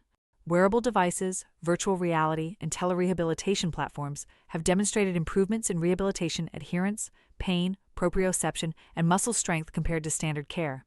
Digital rehabilitation applications demonstrate at least equivalent effectiveness to standard physiotherapy. Machine learning approaches for injury risk estimation and return-to-sport decision support are emerging, but require further external validation before widespread clinical adoption. With the foundational goals of prehabilitation and early rehabilitation established in Module 4, we now shift focus to the progressive phases that guide patients toward return to sport. Module 5 covers the intermediate, late, advanced, and return-to-sport phases of rehabilitation.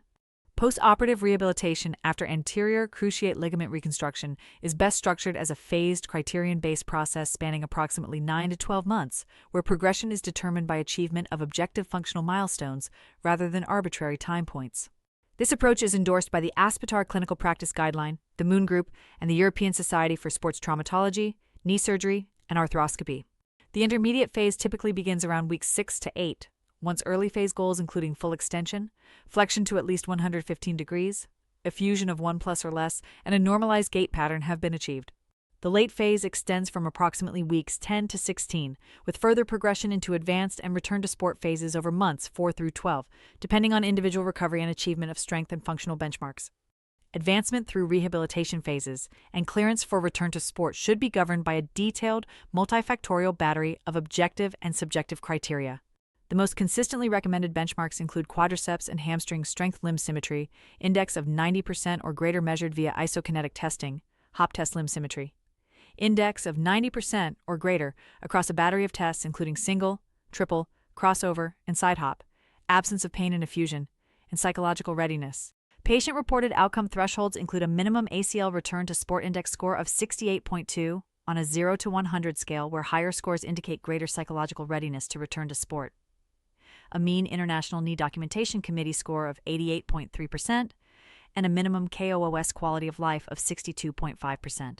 A minimum of 8 to 9 months post-surgery is generally recommended to allow for biological graft incorporation and reduce re-injury risk. That's a big deal because patients who return to play before 9 months or who didn't meet return-to-play criteria experience re-injury rates up to 33% within 2 years, compared to 4.5% in those who met all criteria. Let's now talk about progressive strengthening parameters and the sequencing of open kinetic chain versus closed kinetic chain exercises. The mainstay of intermediate and advanced rehabilitation is progressive resistance training targeting the quadriceps, hamstrings, gluteals, and core musculature. Strength training should be performed 2 to 3 times per week, with supervised sessions preferred for optimal outcomes. During the intermediate phase at weeks 6 to 12, the recommended prescription is 2 to 4 sets of 8 to 12 repetitions per exercise at 50% to 60% of 1 repetition maximum, using both closed kinetic chain exercises such as squats, lunges, and leg press, and open kinetic chain exercises with knee extension restricted to 90 to 45 degrees of flexion. The late phase at weeks 12 to 16 advances to 2 to 4 sets of 8 to 10 repetitions at 60% to 80% of 1 repetition maximum, with expanded open kinetic chain range of motion. The advanced phase at months 4 to 6 progresses to 2 to 4 sets of 6 to 8 repetitions at 70% to 80% of 1 repetition maximum, incorporating plyometrics and agility drills. Closed kinetic chain exercises are initiated early and progressed in complexity and load, as they promote co-contraction of the quadriceps and hamstrings, reducing anterior tibial translation and minimizing graft strain. Open kinetic chain quadriceps exercises can be safely introduced from 4 to 6 weeks post-operatively when performed within a restricted range of motion of 45 to 90 degrees of knee flexion. A pivotal randomized controlled trial demonstrated that early initiation of open kinetic chain exercises within this range didn't increase anterior knee laxity compared to late initiation and led to faster recovery of quadriceps strength. Biomechanical data confirm that loaded open kinetic chain knee extension stretches the ACL more than closed kinetic chain exercises, particularly at low flexion angles of 0 to 30 degrees, but unloaded exercises and those performed at higher flexion angles are associated with minimal ACL elongation. As rehabilitation progresses and graft healing is confirmed, the range of motion for open kinetic chain exercises can be gradually expanded and resistance increased, always guided by clinical milestones and patient response. Blood flow restriction training, or BFR training, has emerged as a promising adjunct, particularly for patients who can't tolerate high-load resistance training. A meta-analysis of 13 randomized controlled trials found BFR was clearly superior to general rehabilitation exercise in improving muscle strength, Lysholm scores, and IKDC scores, though no significant differences were found for muscle cross-sectional area, range of motion, or pain. Blood flow restriction training is generally safe with rare adverse events and should be avoided in patients with thromboembolic disease or peripheral vasculopathy. Neuromuscular electrical stimulation is supported by moderate certainty evidence for improving quadriceps strength and is safe and well tolerated. Post-operative bracing isn't recommended in intermediate or advanced phases, as moderate certainty evidence indicates it doesn't improve function or knee laxity. Achieving sufficient intensity to stimulate quadriceps strength gains is critical. The quadriceps are often slow to recover, and persistent weakness is the most common barrier to successful rehabilitation. Specialized interventions for persistent quadriceps weakness include steadiness training with visual biofeedback, where isometric knee extension with force steadiness training improved quadriceps torque in 84% of patients with persistent weakness after 9 months who had failed conventional therapy. Flywheel eccentric training using deep knee flexion Bulgarian split squats has been shown to improve rate of force development, particularly benefiting those with lowest baseline strength. Cross-education is another useful strategy. Concentric or eccentric isokinetic training of the uninjured limb during weeks 4 to 12 post-surgery improved reconstructed limb quadriceps strength by 28 to 31% compared to controls. This provides a way forward when direct loading of the surgical limb is limited. Functional resistance training during gait improves knee angle and moment symmetry, with 8 weeks of progressive resistance training with real-time kinematic feedback demonstrating improved knee biomechanical symmetry during walking. While progressive strengthening rebuilds raw muscle capacity, restoring the neuromuscular control needed for dynamic sport activities requires a complementary approach.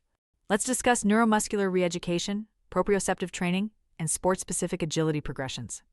Neuromuscular re-education and proprioceptive training are essential components of mid- and late-stage ACL rehabilitation, targeting the restoration of sensory-motor function disrupted by injury and reconstruction. ACL injury disrupts both peripheral mechanoreceptor integrity and central sensoromotor pathways, resulting in persistent deficits in proprioception, motor planning, and movement quality. Research consistently shows that proprioceptive training significantly improves subjective knee functional scores, single-leg hop performance, and passive joint position sense in ACL reconstructed patients, although effects on muscle strength and active joint position sense are less pronounced. Proprioceptive training should be initiated early within the first 6 weeks post-surgery to minimize maladaptive reliance on the visual motor system. Progression in mid and late-stage rehabilitation focuses on increasing task complexity, incorporating sport-specific movements, and challenging the athlete with variable visual and cognitive demands. Perturbation training, which involves unexpected manual or mechanical disturbances during stance or movement, is particularly effective in retraining reflexive muscle responses and joint stability. Sport-specific agility and plyometric training are initiated in the transitional phase at months 4 to 6 postoperatively, once the patient achieves a quadriceps strength and hop test limb symmetry index of 85% or greater, with no pain or effusion and normalized movement patterns. Running is typically introduced when quadriceps strength limb symmetry index reaches at least 80%. The European Society for Sports Traumatology, Knee Surgery, and Arthroscopy Community Survey confirms that functional criteria, including good core and lower extremity neuromuscular control and isokinetic strength limb symmetry index, greater than 80% for non-contact drills and greater than 85 to 90% for contact drills, are preferred over time-based milestones for initiating sport-specific rehabilitation. Agility training progresses from low-complexity, low-velocity drills such as linear running and controlled change of direction to complex sport-specific maneuvers including cutting, pivoting, and reactive agility as objective criteria are met. A randomized controlled trial comparing low versus high-intensity plyometric exercise in patients 12 to 17 weeks post-ACL reconstruction found that both groups demonstrated significant improvements in IKDC score, vertical jump height, quadriceps strength, and psychosocial status, with no significant differences between intensities. Combined eccentric and plyometric training has yielded significantly greater improvements in dynamic balance, functional performance, and limb symmetry compared to either modality alone in elite female athletes post-ACL reconstruction. These findings support integrating plyometric exercises with eccentric strength training, performed 2 to 3 times per week, with gradual increases in volume and intensity guided by functional milestones and movement quality. Buckthorpe recommends a 3-stage movement retraining approach. First, address neuromuscular, biomechanical, and sensory motor control factors. Second, progressively relearn functional tasks with increasing complexity to optimize coordination. And third, transition to field-based training in realistic environments that simulate sport-specific demands. Core strengthening combined with lower limb programs significantly improves IKDC scores, Lees-Holm scores, and hop test performance. Emerging modalities such as virtual reality training show favorable outcomes in functional hop tests with large and clinically meaningful improvements and in isokinetic muscle strength at 60 degrees per second, again with large effect sizes compared to conventional rehabilitation. Though the overall certainty of evidence is moderate to low and further research is needed before widespread adoption. Let's now turn to the milestone-based criteria, modifiable barriers to progression, and recovery trajectories that shape the return-to-sport decision. Psychological readiness is a critical and independent predictor of successful return to sport. A systematic review and meta-analysis of over 3,700 patients found that those who returned to sport had significantly higher ACL RSI scores, higher self-efficacy, and lower kinesiophobia compared to those who didn't, despite clinically similar knee function scores. A network meta-analysis confirmed that the ACL RSI was the most effective predictor of return to sport success, outperforming physical tests. The American College of Sports Medicine Team Physician Consensus Statement recommends routine psychological screening using validated tools such as the ACL RSI, Generalized Anxiety Disorder 7-Item Scale or GAD-7, Patient Health Questionnaire 9 or PHQ-9, and Sport Mental Health Assessment Tool 1 or SMSHAT-1, with assessment at each phase transition and prior to return to sport. A randomized controlled trial demonstrated that a cognitive behavioral-based physical therapy program resulted in significantly higher ACL RSI scores, greater self-efficacy, and improved knee function compared to standard rehabilitation. In young athletes, perceived physical competence was more closely associated with psychological readiness than actual physical competence. That suggests interventions to enhance self-perception and confidence are particularly important in this population. In adolescents, particularly those with open physes, rehabilitation protocols must be adapted to account for ongoing skeletal growth and higher baseline risk of re-injury. Exercise selection in skeletally immature patients prioritizes closed kinetic chain exercises and restricts open kinetic chain quadriceps exercises to safe ranges of motion of 45 to 90 degrees, with plyometric and sport-specific drills introduced later and progressed more cautiously. The American College of Sports Medicine Consensus Statement emphasizes that open physes require special attention in both surgical and rehabilitative decision-making, and that return to sport should be delayed beyond 9 months when possible. Systematic review data in pediatric populations indicate that milestone-based protocols requiring limb symmetry index of 90% or greater on strength and hop tests are associated with lower re-injury rates, and that younger age and earlier return to sport are significant risk factors for graft failure. Supervised rehabilitation, where a physical therapist directly guides exercise selection and progression, is consistently more effective than unsupervised home-based programs for restoring muscle strength and optimizing return to sport rates. We'll discuss this further in Module 6 regarding care coordination strategies. Let's look at the modifiable barriers to progression and the expected recovery trajectories during intermediate and advanced rehabilitation. Modifiable barriers to progression during intermediate and advanced ACL rehabilitation include pain, effusion, psychological avoidance including kinesiophobia, and neuromuscular deficits, all of which can be systematically addressed through targeted interventions. Pain and effusion serve as critical gatekeepers for phase advancement. Progression to the intermediate phase requires effusion of 1+ or less and normalized gait, while return to sport clearance mandates no pain or effusion. Persistent swelling beyond expected timelines should prompt evaluation for underlying pathology and modification of loading parameters. Kinesiophobia correlates inversely with psychological readiness, with each 1-point increase in Tampa scale of kinesiophobia associated with 28% higher likelihood of unacceptable psychological readiness. Psychosocial interventions including imagery training, motor imagery, and targeted counseling demonstrate a moderate benefit in reducing kinesiophobia, though evidence certainty remains low and further research is warranted. A randomized, controlled trial demonstrated that a cognitive behavioral physical therapy program improved both psychological readiness and knee function, with the 24-week Leisholm improvement exceeding the minimal, clinically important difference and representing a meaningfully better outcome for patients. Quadriceps deficits represent the most common and consequential barrier to progression. Patients with low quadriceps strength symmetry exhibit altered knee joint biomechanics and impaired functional performance at time of return to activity. Strength asymmetries often persist despite conventional rehabilitation. 60.5% of patients failing return to activity criteria at 6 months continue to fail at 12 months.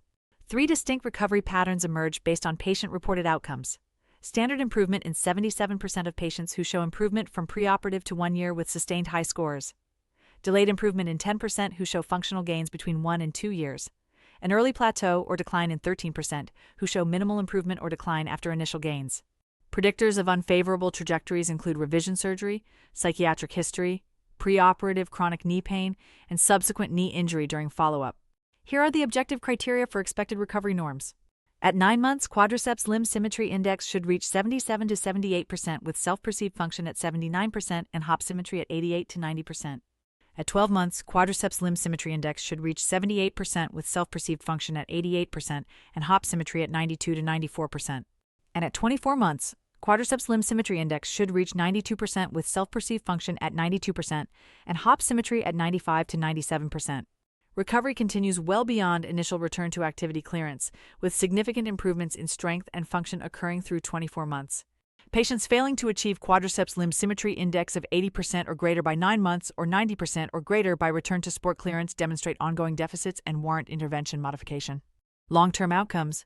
Data from a cohort of 2,042 patients with 7 to 9 years of follow-up demonstrated that 69% returned to sport, 87% reported knee stability during daily and athletic activities, and sustained IKDC improvements of over 30 points were maintained. The revision rate was 7.2% at 9 years, with an additional 6% undergoing contralateral ACL reconstruction and 13% requiring other ipsilateral knee surgeries. The main reason for not returning to sport was fear of re-injury, which again reinforces the importance of psychological readiness assessment. Module 6 addresses the critical intersection of pain management, nursing care, and multidisciplinary team coordination that supports the rehabilitation milestones we've covered in the preceding modules. We begin with regional anesthesia and multimodal opioid-sparing pharmacologic strategies. Effective pain control is essential for patients to participate fully in the rehabilitation milestones we've been discussing. Peripheral nerve blocks are a cornerstone of multimodal analgesia following anterior cruciate ligament reconstruction in both adolescents and adults. Network meta-analyses and systematic reviews confirm that femoral nerve block, adductor canal block, and local installation analgesia are equally effective in reducing postoperative pain and opioid consumption. The Society for Ambulatory Anesthesia recommends local installation analgesia as the preferred first-line regional technique for the initial 24 hours post-operatively, with adductor canal block or femoral nerve block as acceptable alternatives. The critical distinction between adductor canal block and femoral nerve block lies in motor preservation. Multiple Level 1 randomized controlled trials demonstrate that adductor canal block provides equivalent pain relief compared with femoral nerve block while preserving significantly greater quadriceps strength in the early postoperative period. Based on this evidence, adductor canal block is increasingly favored as the first-line peripheral nerve block, particularly when early rehabilitation and fall prevention are priorities. The pharmacologic foundation of multimodal analgesia centers on non-opioid analgesics, with opioids reserved strictly for breakthrough pain. The American Academy of Orthopedic Surgeons Clinical Practice Guideline and Pain Management Evidence provides strong support for cyclooxygenase 2 selective nonsteroidal anti-inflammatory drugs or COX-2 selective NSAIDs and acetaminophen as first-line agents. Moutouros and colleagues demonstrated in a Level 1 randomized controlled trial that a multimodal non-opioid protocol of acetaminophen, ketorolac, diazepam, gabapentin, and meloxicam provided significantly lower pain scores compared with hydrocodone acetaminophen, with all patients reporting satisfactory pain management. A multicenter randomized clinical trial from the No Pain investigators showed that a standardized opioid-sparing protocol significantly reduced postoperative opioid consumption compared with standard opioid prescribing after knee arthroscopy, without compromising pain control or patient satisfaction. For adolescents, the American Academy of Pediatrics 2024 guideline emphasizes that opioids shouldn't be the default for acute postoperative pain, and non-opioid analgesics should be optimized first. Schlechter and colleagues demonstrated that 70% of children and adolescents undergoing ACL reconstruction didn't require any home opioid analgesia when managed with cryotherapy, oral acetaminophen, and ibuprofen. For patients with significant posterior knee pain, particularly those undergoing bone patellar tendon bone autograft harvest, the addition of an interspace between the popliteal artery and the capsule of the posterior knee block, known as an IPAC block, to adductor canal block has demonstrated meaningful benefits. The combined group consumed significantly fewer opioids on postoperative day 1. In pediatric and adolescent populations, the evidence regarding the superiority of specific nerve block types is inconclusive, though the addition of a sciatic nerve block to femoral nerve block resulted in lower opioid consumption and pain scores. Across 15 pediatric institutions, adductor canal single-shot block was the most frequently used technique at 54%, with nerve catheters placed in 24% and perineural adjuvants used in 43%. An important finding: nerve block type wasn't associated with functional outcomes or limb symmetry index at 6 to 9 months in a multi-center registry of 519 adolescent patients. Recovery was more strongly influenced by age, sex, and psychological profile. Adjunctive oral ketorolac has been shown to reduce narcotic pill consumption by 45.4% when used as part of the multimodal protocol, and perioperative gabapentin further decreases early postoperative opioid requirements. Now let's review the evidence on cryotherapy, compression, and edema management. Cryotherapy provides statistically significant but clinically modest short-term analgesic benefits after musculoskeletal surgery, including ACL reconstruction. Miranda and colleagues, in a systematic review and meta-analysis of 28 randomized controlled trials, found that cryotherapy produced small reductions in pain intensity across the immediate, short, and medium term. However, none of these reductions reached the 2-point minimum clinically important difference on a 0 to 10 pain scale, meaning the pain reduction, while statistically detectable, may not be perceived as meaningful by patients. Small to medium improvements in range of motion were observed, with small short-term effects on swelling. Racinet and colleagues recommend cryotherapy primarily in the first 6 hours post-injury for pain reduction, with caution beyond 12 hours as animal studies suggest potential interference with tissue healing. Combined cryotherapy and compression is superior to cryotherapy alone, with studies showing significantly less swelling and earlier discontinuation of narcotic use in patients using combined therapy. Early mobilization, including immediate weight bearing as tolerated, is strongly supported by the American Academy of Orthopedic Surgeons guideline. Evidence confirms that early weight-bearing rehabilitation is safe and feasible, improving knee active flexion and quality of life without negatively affecting pain, swelling, wound healing, or stability. Let's now discuss the nursing role across care settings, including wound monitoring, infection prevention, patient education, and psychosocial screening. Nurses play a critical role in supporting supervised rehabilitation, which is more effective than unsupervised rehabilitation in achieving optimal outcomes after ACL reconstruction. Immediate weight bearing as tolerated and early mobilization within the first week after surgery are fundamental components that nurses must reinforce, as early weight bearing has been shown to decrease pain compared to delayed mobilization. Rehabilitation follows a criterion-based, phased approach spanning 9 to 12 months, with the early phase at weeks 0 to 6 focusing on reducing pain and swelling while restoring knee range of motion and quadriceps strength. Nurses should educate patients on specific early phase goals, including achieving knee range of motion of 0 to 115 degrees, effusion of 1 plus or less, and normalized gait pattern before progressing to intermediate phases. Exercise interventions are the mainstay of rehabilitation, though physical therapy modalities can be helpful adjuncts in the early phase when pain, swelling, and range of motion limitations are present.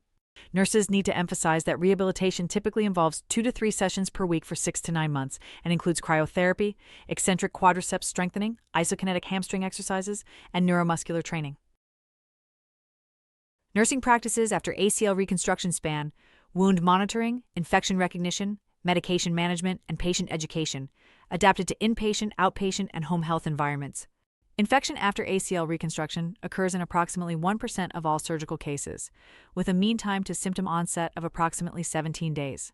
The most common pathogens are Staphylococcus aureus and Staphylococcus epidermidis.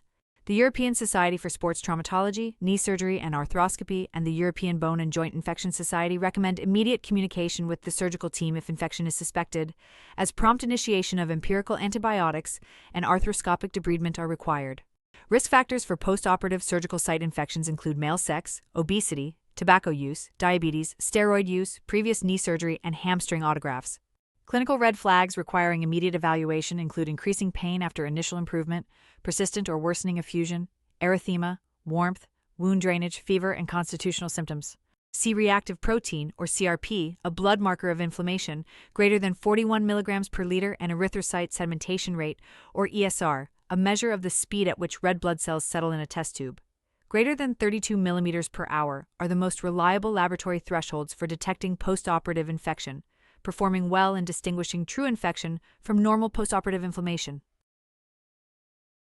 Psychological factors significantly impact rehabilitation outcomes and must be systematically assessed by nurses throughout recovery. Up to 42% of patients experience clinically significant depression after ACL injury and reconstruction. Anxiety, fear of re-injury, and low self-efficacy represent major barriers to successful rehabilitation. Validated screening tools including the ACL RSI, TSK, JD7, PHQ-9, and pain catastrophizing scales should be incorporated into nursing assessments to identify patients with psychological readiness concerns. Kinesiophobia, pain catastrophizing, or low internal health locus of control. Patients showing maladaptive psychological responses, such as persistent fear of re-injury, low rehabilitation participation, or signs of depression or anxiety, need referral to mental health specialists as part of a multidisciplinary approach. Self-confidence, optimism, self-motivation, and social support predict better outcomes, while preoperative stress and mental health comorbidities increase risk for postoperative complications and inferior functional outcomes. Clinically depressed patients show worse outcomes than situationally depressed patients, though 90.5% of situationally depressed patients experience resolution of depressive symptoms postoperatively. Early psychological assessment at 4 weeks post-surgery, measuring pain catastrophizing, knee activity self-efficacy, and kinesiophobia, may improve prediction of patients at risk for delayed rehabilitation progression. Patient education is a core nursing responsibility that spans all care settings. Education should include verbal and written instructions on keeping the wound clean and dry, recognizing infection signs, adhering to prescribed medications, understanding activity restrictions, and the importance of follow-up appointments. Effective patient education strategies should focus on teaching patients and families about phased progression criteria rather than time-based milestones alone. The key message is that achieving specific functional milestones such as quadriceps strength limb symmetry, index targets determines progression, not arbitrary timeframes. Patients and families need education on recognizing normal versus concerning postoperative findings, including expected pain trajectories, acceptable swelling patterns, and signs requiring medical attention. Nurses should provide written materials and demonstrate proper technique for home exercises, including cryotherapy application with ice and compression with elastic bandage to reduce swelling, proper use of neuromuscular electrical stimulation when prescribed, and adherence to prescribed exercise protocols. Vancomycin pre-soaking of grafts has been shown to reduce infection rates and is considered an established prevention method. Telehealth may supplement in-person visits for remote assessment and education, with studies showing digital health applications combined with standard care significantly improve KOS pain and symptom subscales. The final section of Module 6 addresses interdisciplinary team roles, care transitions, telerehabilitation, and communication practices. Rehabilitation following ACL reconstruction requires a coordinated, multidisciplinary team whose members fulfill distinct yet overlapping roles across a phased, criterion-based recovery continuum spanning 9 to 12 months. The orthopedic surgeon provides surgical management, graft selection, and medical clearance.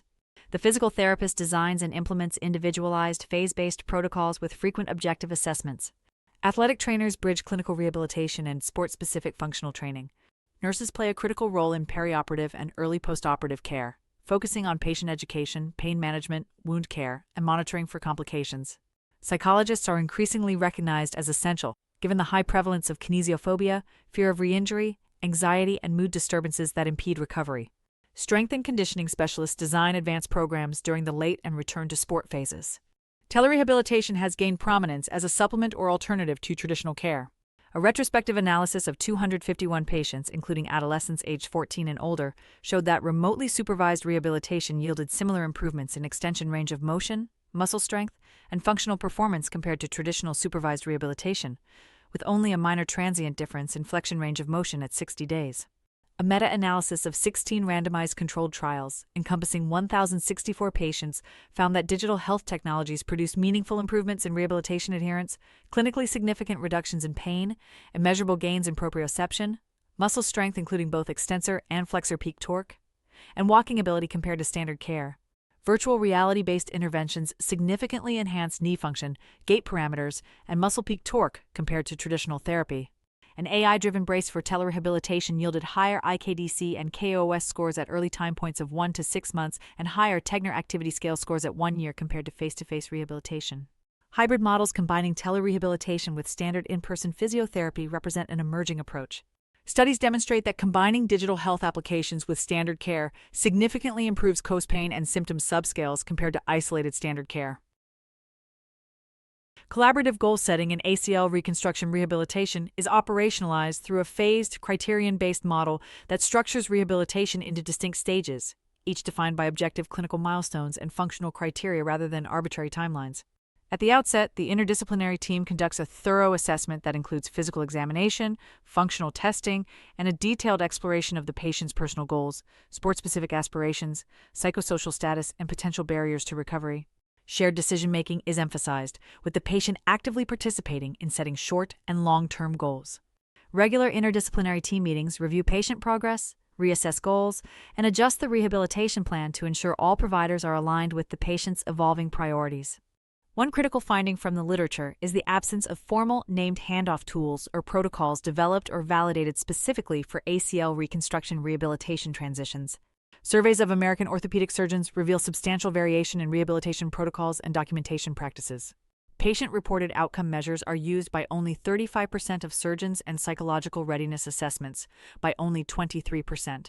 That's a significant implementation gap. Best practice recommendations advocate adapting general surgical handoff frameworks such as IPASS, which stands for Illness Severity, Patient Summary, Action List, Situation Awareness, Synthesis by Receiver, and SBAR, which stands for Situation, Background, Assessment, Recommendation to the ACL context. Criterion-based, phase-driven documentation templates should include objective measures such as limb symmetry index, range of motion, effusion grading, and functional test results at each transition point. Electronic health record-based templates incorporating objective milestones, patient-reported outcomes, and psychosocial assessments are increasingly used to support continuity of care, though barriers such as interoperability and workflow integration persist. Supervised rehabilitation is consistently more effective than unsupervised programs for restoring muscle strength and optimizing return to sport rates. But real-world data tell a different story. Only 55% of patients continue supervised therapy beyond 3 months and less than 17% beyond 6 months. That highlights the need for individualized care planning and the potential role of telerehabilitation in extending the reach of evidence-based rehabilitation. The preceding modules have addressed ACL management principles that apply broadly across adult populations. Module 7 turns to the unique challenges of managing ACL injuries in skeletally immature adolescents, followed by return-to-sport testing frameworks, complications, and long-term outcomes. We start with skeletal maturity assessment, surgical technique selection, and growth disturbance risks. Accurate assessment of skeletal maturity is the foundational step in managing ACL injuries in skeletally immature adolescents. The current evidence-based approach relies on a multimodal strategy combining clinical staging with Tanner staging, a 5-stage scale assessing physical maturation based on secondary sexual characteristics, radiographic bone age assessment using the Grulich and Pyle Atlas, and increasingly knee-specific maturity indices. The Pluto multicenter study of 749 skeletally immature patients demonstrated that Tanner staging distributed patients across stages 1 through 5, reflecting the wide range of skeletal maturity encountered. Tanner staging is inherently subjective, however, and doesn't precisely correlate with physeal status, making it insufficient as a sole determinant for surgical planning. Radiographic bone age using the Grulich and Pyle Atlas remains the gold standard, and a Delphi consensus study established that bone age via left-hand radiograph should be part of the standardized diagnostic workup for all skeletally immature patients with ACL tears. 3 principal surgical approaches are used for ACL reconstruction in skeletally immature adolescents. Physeal-sparing techniques, including all epiphyseal and Micheli-Kocher reconstructions, are indicated for patients with more than 2 years of growth remaining. Partial transphysial techniques are used for patients in the transitional phase with approximately 2 years of growth remaining. Full transphysial techniques, closely resembling adult ACL reconstruction, are reserved for adolescents with less than 2 years of growth remaining and employ soft tissue autografts with metaphyseal fixation. Functional outcomes are excellent and comparable across all 3 approaches. Physial sparing techniques did demonstrate superior restoration of knee laxity, though, with mean differential laxity of 0.22 mm for physial sparing versus 1.69 mm for partial transphysial versus 1.98 mm for complete transphysial. Return to sport rates exceed 90% for all techniques, with graft rupture rates pooled at 6% for full transphysial, 9.8% for partial transphysial, and 8.1% for physial sparing approaches, with no statistically significant differences. The risk of clinically significant growth disturbance is low, but not negligible. A systematic review found that 2.1% of patients developed limb length discrepancy greater than 10 mm, 0.5% had discrepancy greater than 20 mm, and 1.3% demonstrated angular deformity of 5 degrees or more, most commonly femoral valgus at 41%, tibial recurvatum at 33%, and tibial varus at 22%. No technique has demonstrated clear superiority in preventing growth disturbances. Most complications correlate with technical errors rather than the approach itself. Post-operative surveillance with clinical examination and full-length standing radiographs is strongly recommended until skeletal maturity. When significant growth disturbances occur, management options include observation, guided growth procedures such as hemiphysiodesis, or corrective osteotomy. Among autografts, quadriceps tendon is increasingly preferred due to its graft size of typically 8 to 9 mm diameter and lower failure rates. One series reported a 4% graft failure rate and 100% return to sport rate at 3-year follow-up. In prepubescent patients under age 11, iliotibial band autograft is used in approximately 83% of cases with an extra-articular extraphysial technique. Hamstring tendon autograft has a pooled failure rate of approximately 12% compared to 8% for quadriceps tendon and 6% for bone patellar tendon bone, with bone patellar tendon bone reserved for skeletally mature patients because bone plugs risk physial injury. The American Academy of Orthopedic Surgeons recommends autograft to improve outcomes, and the American College of Sports Medicine advises against allograft use in adolescent athletes due to a more than 4-fold increased risk of graft failure compared to autograft. A major recent advance is the adjunctive use of lateral extra-articular tenodesis. A 2026 meta-analysis demonstrated that combined ACL reconstruction and tenodesis yields a dramatically lower graft re-rupture rate of 0.8% compared to 12.6% with isolated reconstruction, and higher return to sport rates of 92.4% versus 80.5%.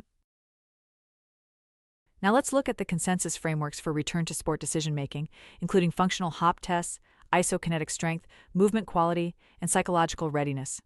Return to sport decision-making after ACL reconstruction has evolved from purely time-based protocols to multidimensional, criterion-based frameworks.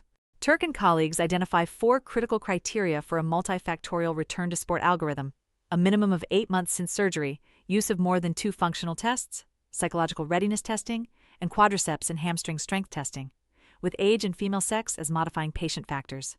Single-leg hop tests, including the single hop for distance, triple hop, crossover hop, and 6-meter timed hop, are the most widely used functional performance assessments, with a limb symmetry index threshold of 90% or greater as the standard benchmark. A systematic review and meta-analysis of 13,150 participants found that higher single-forward hop limb symmetry index was associated with increased odds of return to sport at 1 to 3 years, and that achieving 90% or greater was associated with reduced odds of knee osteoarthritis. Rehabilitation following ACL reconstruction in skeletally immature adolescents must be adapted to the unique anatomical, physiological, and psychosocial characteristics of this population. The American College of Sports Medicine recommends early mobilization after operative treatment to improve range of motion and prevent arthrofibrosis. The transition from time-based to milestone-based progression reflects growing recognition that functional recovery rather than arbitrary timelines should guide advancement through rehabilitation phases. Return to sport timing is delayed in skeletally immature patients compared to those with closed physes, with return to running occurring at approximately 10 months, return to pivoting and contact sport training at 13 months, and return to competition at nearly 14 months. Psychological readiness is increasingly recognized as critical in adolescence, and screening for post-traumatic stress, depression, and athletic identity is recommended to inform individualized rehabilitation plans. The predictive value of limb symmetry index for safe return to sport is critically limited, however. While 79% to 84% of post-ACL reconstruction young athletes met the traditional 90% threshold on each hop test, only 12% achieved all age-relevant and activity-relevant surgical limb performance targets derived from uninjured controls. Isokinetic strength testing with a quadriceps limb symmetry index of 90% or greater is the most frequently cited benchmark. Vertical jump testing is more sensitive than horizontal hop tests in detecting persistent asymmetries at return to sport, with athletes exhibiting significant asymmetries in concentric impulse, peak landing force, and eccentric impulse during vertical jump tests compared to healthy controls despite passing traditional discharge criteria. The ACL RSI scale is the most validated and effective single predictor of successful return to sport. A meta-analysis of 3,744 patients found that those who returned to sport scored significantly higher on the ACL RSI compared to those who didn't, despite clinically similar objective knee function. A network meta-analysis confirmed the ACL RSI as the most effective predictor, with a large effect size that substantially outperformed physical tests in distinguishing between athletes who would and wouldn't return to sport. The Delaware-Oslo ACL cohort study provides the most compelling evidence on the value of criterion-based clearance. Patients who passed a battery of return-to-sport criteria had a re-injury rate of 5.6% compared to 38.2% in those who failed, but returned to sport regardless. That's a nearly seven-fold difference, and it really drives home the protective value of criterion-based clearance. Each month of delayed return up to 9 months was associated with a 51% reduction in re-injury risk. Let's now discuss graft failure, re-injury prevention, post-traumatic osteoarthritis, and long-term patient-reported outcomes. Graft failure and re-injury are significant concerns following ACL reconstruction. A systematic review and meta-analysis identified key risk factors for revision or re-rupture, including younger age, return to high-level sports, graft choice with hamstring tendon carrying higher risk, and shorter time to return to sport. In adolescents, younger age and earlier return to sport are significant risk factors, with patients returning between 9.5 and 13.7 months showing the lowest re-injury rates. Approximately 32% of adolescent athletes may sustain a second ACL injury within 2 years of reconstruction, with second injury rates of 25% in pediatric and 31% in adolescent patients. These numbers really stress the importance of stringent, criterion-based return-to-sport testing and delaying return when possible in younger populations. Looking at the bigger picture, long-term data reveal additional modifiable risk factors for graft failure and inferior outcomes, including higher body mass index, smoking, prior meniscus procedures, revision ACL reconstruction, and subsequent ipsilateral knee surgery. 10-year follow-up data from the MOON study of 1,592 patients found that IKDC and KOOS scores improved at 2 years and remained stable at 6 and 10 years, though Mark's activity scores declined over time. That decline reflects the natural tendency toward decreased activity levels with aging regardless of surgical outcome. Revision rates range from 7% to 12% at 7 to 20 years, contralateral ACL injury rates from 6% to 12%, and subsequent non-ACL surgery to the operated knee from 10% to 13%. Patients in long-term follow-up studies most consistently cite fear of re-injury as their primary reason for not returning to sport, which once again reinforces the importance of integrating psychological readiness assessment throughout the entire rehabilitation continuum. Post-traumatic osteoarthritis following ACL injury and reconstruction is a long-term concern with significant implications. A comprehensive umbrella systematic review and meta-analysis found that ACL injury substantially increases the risk of knee osteoarthritis, with radiographic osteoarthritis prevalence estimated at 11.3% at 5 years, 20.6% at 10 years, and 51.6% at 20 years after reconstruction. To put that differently, more than half of all patients will show radiographic signs of joint degeneration within 2 decades. A 2026 systematic review and meta-analysis confirmed that earlier ACL reconstruction is associated with decreased risk of osteoarthritis compared with delayed reconstruction. Patient and operative risk factors for osteoarthritis include body mass index, meniscal and cartilage injury at the time of surgery, prior meniscus procedures, and age at reconstruction. Concomitant meniscal and chondral injuries at the time of surgery are the primary drivers of long-term osteoarthritis rather than graft selection. Long-term patient-reported outcomes are generally favorable. In a cohort of over 2,000 patients followed for 7 to 9 years, improvements in IKDC scores of more than 30 points were sustained, with 87% reporting knee stability at 8 years and a 70% return to sport rate. At 20 years, 82% of patients had normal or nearly normal objective knee function.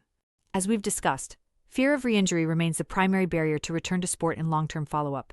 In Level 1 athletes, return-to-play rates reach 87.4%, but only 59.8% maintain equivalent or higher performance at 5 years, with female sex, older age, and concomitant meniscal or chondral injuries associated with lower IKDC scores. Let's close Module 7 by discussing secondary prevention programs, shared decision-making, and managing external pressures. Secondary prevention programs after ACL reconstruction are essential to reduce the risk of re-injury, particularly given the high rates of second ACL injury in young athletes. Neuromuscular training programs that proved effective for primary prevention remain applicable in the secondary prevention context, with programs emphasizing strength, proprioception, agility, and movement quality. The return to sport decision is fundamentally a shared decision-making process involving the interdisciplinary team and patient. The 2024 American College of Sports Medicine Team Physician Consensus Statement emphasizes that the team physician has the central role in leading the return to sport decision while protecting the athlete from coercion to participate. Professional soccer players showed a 28% injury risk reduction for every additional month before return to training after ACL reconstruction. At an average of 9 months post-ACL reconstruction, only 13% of patients fulfilled overall return to sport criteria when testing was applied thoroughly. Managing external pressures from coaches, parents, and athletes themselves requires clear communication of evidence-based timelines and criteria, with emphasis on the documented re-injury rates associated with premature return. The psychosocial impact on adolescents is particularly significant. Athletic identity declines during rehabilitation. Nearly half of adolescents report poor psychological readiness at 6 to 12 months. And parents and adolescents frequently report a lack of clear information regarding the rehabilitation process. ACL injury profoundly disrupts adolescent athletes' sense of self, challenging their self-concept during a critical developmental period when athletic performance often defines peer status and self-worth. Return to sport rates range from 68 to 92% in adolescent populations, with 23 to 31% achieving elite athletic status after ACL reconstruction. That confirms the injury doesn't preclude high-level athletic achievement. Athletes do participate in fewer sports after reconstruction, though, suggesting some degree of sport modification or abandonment. Current consensus recommends delaying return to sport when possible in younger populations and using a combination of quantitative physical tests with 90% or greater limb symmetry and strength and hop tests and qualitative psychological assessments. Rare but serious complications in skeletally immature patients include deep infection at a 0.31% reoperation rate within 90 days, pulmonary embolism at 0.037%, and clinically significant arthrofibrosis at less than 2%. Arthrofibrosis is best prevented by early mobilization and managed with physical therapy, manipulation under anesthesia, or arthroscopic lysis of adhesions if conservative measures fail. Long-term outcomes in adolescents are generally favorable, with patient-reported outcome scores typically reaching the high 80s to mid-90s at 2 to 10 years postoperatively. One study demonstrated sustained high functional scores with IKDC of 94 and Lysholm of 92 and no significant growth plate damage at 10-year follow-up after transphyseal reconstruction. Module 8 brings the concepts from Modules 1 through 7 together into 4 realistic clinical scenarios spanning the spectrum of ACL injury presentations. Our first case study presents a young female soccer player, focusing on prevention screening, non-contact ACL injury, surgical decision-making, and criterion-based rehabilitation. A 17-year-old competitive female soccer player presents to the sports medicine clinic after sustaining a non-contact knee injury during a cutting maneuver in a league match. She reports hearing a pop, experiencing immediate knee swelling, and being unable to return to play. Her prior medical history is unremarkable, and she has no history of previous knee injury. She participated in a pre-season neuromuscular training program for 1 season 2 years ago, but hasn't maintained structured injury prevention training since. Pre-injury screening performed the previous season identified dynamic knee valgus during a drop, vertical jump, and a hip adductor-to-abductor strength ratio below the normative threshold, both of which are established independent risk factors for non-contact ACL injury in elite female athletes.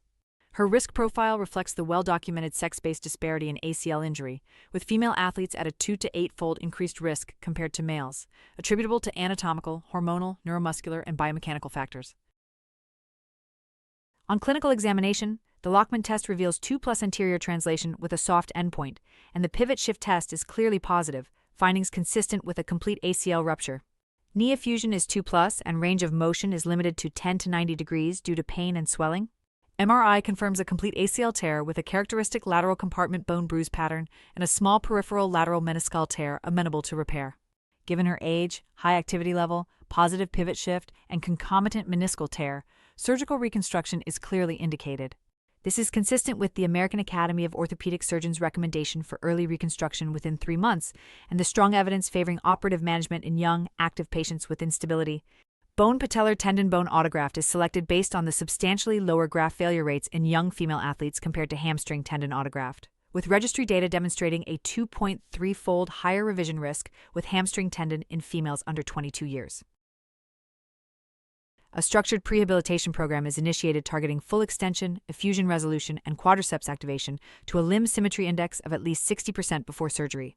Over 5 weeks, she achieves full extension, flexion to 130 degrees, tracer-fusion, and quadriceps limb symmetry index of 68%, meeting all criterion-based surgical readiness benchmarks.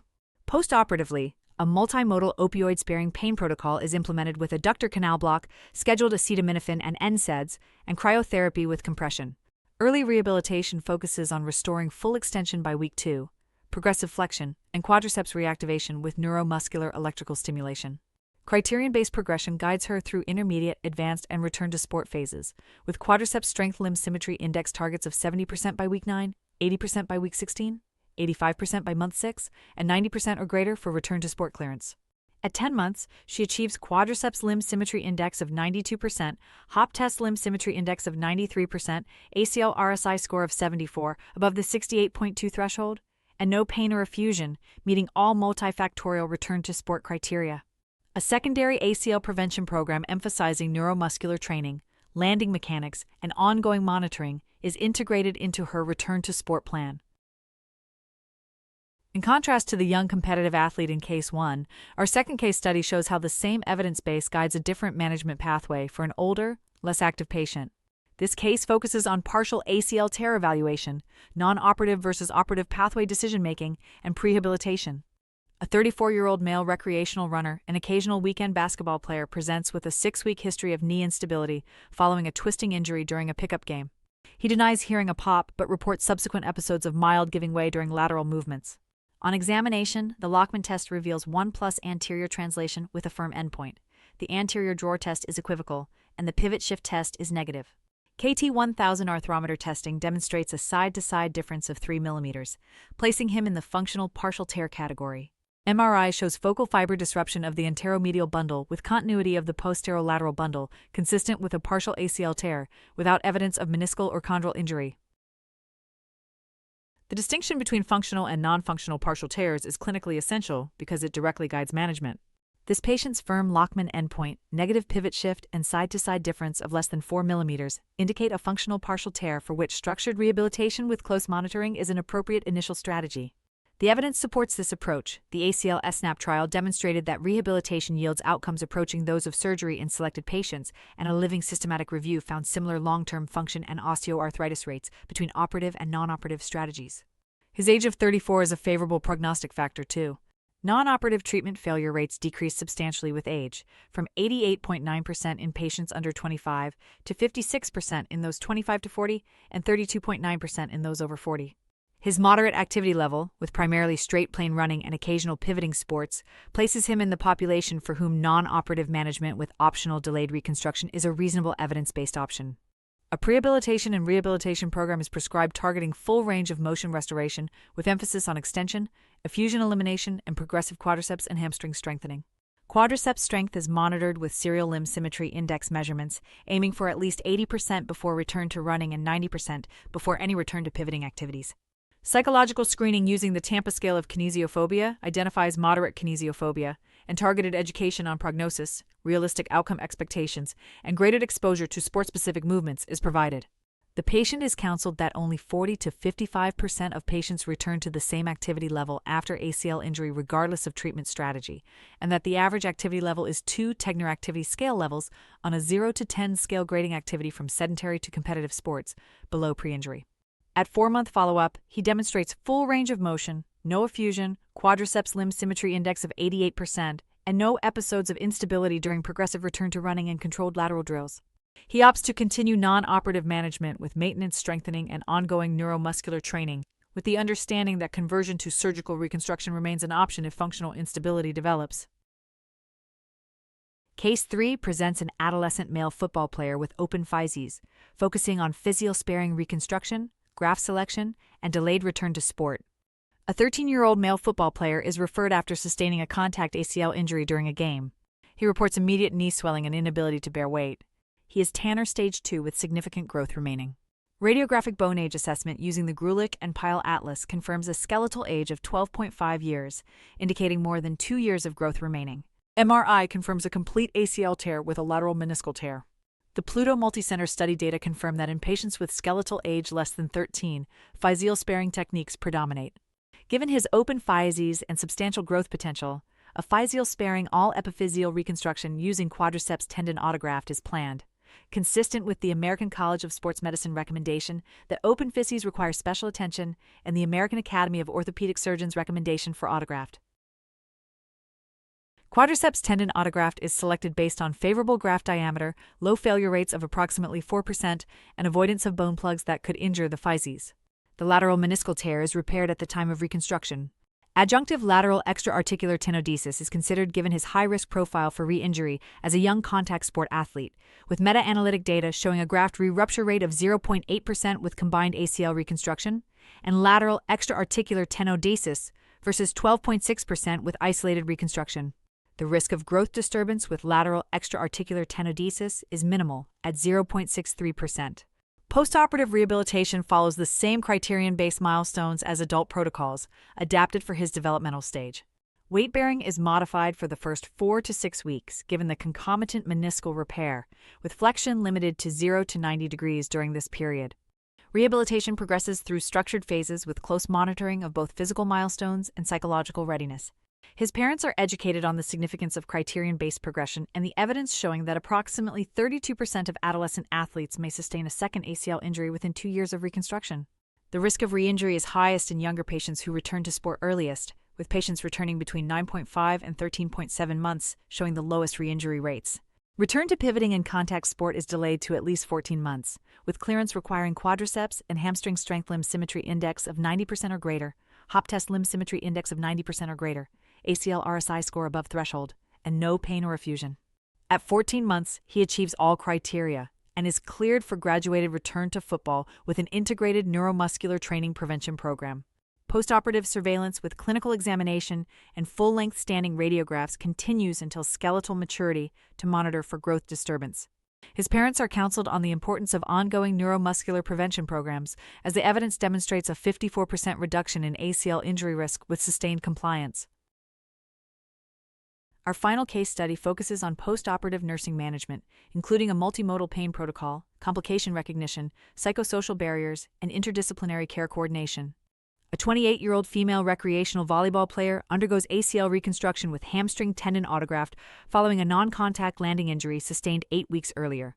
She completed a 6-week prehabilitation program achieving all surgical readiness benchmarks, including full extension, flexion to 128 degrees, tracer fusion, and quadriceps limb symmetry index of 65%. She has a history of generalized anxiety disorder managed with sertraline and reports significant preoperative fear of re-injury. The surgical team implements a multimodal, opioid-sparing perioperative pain protocol consisting of an adductor canal block for the first 24 hours, scheduled acetaminophen 1,000 mg every 6 hours, ketorolac 15 mg intravenously, then oral meloxicam 7.5 mg daily, and gabapentin 300 mg preoperatively, with hydromorphone 1 mg every 4 hours reserved for breakthrough pain. Cryotherapy with compression is applied immediately postoperatively and continued throughout the hospital stay. In the inpatient setting, the nurse performs systematic wound assessment documenting appearance, drainage, surrounding erythema, and patient-reported pain levels at each shift. The nurse administers scheduled analgesics, monitors pain scores, and assesses for early complications including signs of deep venous thrombosis such as calf pain or swelling, and wound complications including increasing pain, erythema, warmth, or drainage. Given the patient's anxiety history, preoperative mental health screening identifies elevated kinesiophobia on the Tampa scale of kinesiophobia and moderate anxiety on the GAD-7, prompting early referral to the team psychologist for cognitive behavioral intervention. The nurse educates the patient on expected postoperative pain trajectories, emphasizing that initial pain will improve over the first 7 to 10 days and that the non-opioid analgesics should be continued on schedule even when pain is mild. Written discharge instructions include wound care protocols, activity restrictions, medication schedules, signs of infection requiring immediate contact, and a summary of the criterion-based rehabilitation timeline. At the 2-week postoperative visit, the nurse notes a small area of erythema and warmth around one portal site with serous drainage. Given the mean time to infection symptom onset of approximately 17 days, the nurse escalates to the surgical team for evaluation. C-reactive protein is 12 mg per liter, well below the threshold of 41 mg per liter for postoperative infection, and the presentation is attributed to superficial wound irritation rather than infection. The erythema resolves with local wound care and observation. At 6 weeks, the patient demonstrates full extension, flexion to 120 degrees, effusion of 1+, and quadriceps limb symmetry index of 58%. falling slightly short of the 60% threshold for intermediate phase progression. The nurse coordinates with the physical therapist to intensify quadriceps activation interventions, including neuromuscular electrical stimulation, and identifies persistent kinesiophobia as a barrier to exercise intensity. The psychologist implements a graded exposure protocol with imagery training, and by week 8, the patient achieves quadriceps limb symmetry index of 63% and progresses to the intermediate phase. Throughout recovery, the nurse serves as the central point of contact across care settings, coordinating communication between the surgeon, physical therapist, psychologist, and the patient's primary care provider, and documenting objective progress toward phase-specific criteria at each visit. This interdisciplinary coordination ensures that the patient's anxiety and kinesiophobia are addressed alongside her physical rehabilitation. That reflects the current evidence that psychological readiness is the single most effective predictor of successful return to sport. Thank you for completing this course by Ridley Learning. We will now review the exam questions to solidify your understanding. Question 1. Which physical examination test is recommended by the American College of Sports Medicine and the American Medical Society for Sports Medicine as the most sensitive clinical diagnostic test for ACL injury? The correct answer is A. Lachman test. Rationale. The course states that the ACSM and AMSSM explicitly recommend the Lachman test as the most sensitive clinical diagnostic test for ACL injury, correctly identifying ACL tears in approximately 76% to 85% of cases. Question 2. According to the American Academy of Orthopedic Surgeons, when surgical treatment for ACL injury is indicated, reconstruction should ideally be performed within what time frame? The correct answer is D. 3 months of injury. Rationale. The course states that the AAOS guideline recommends reconstruction as soon as possible when indicated, ideally within 3 months, based on strong evidence that delayed reconstruction increases the risk of secondary meniscal and cartilage damage. Question 3.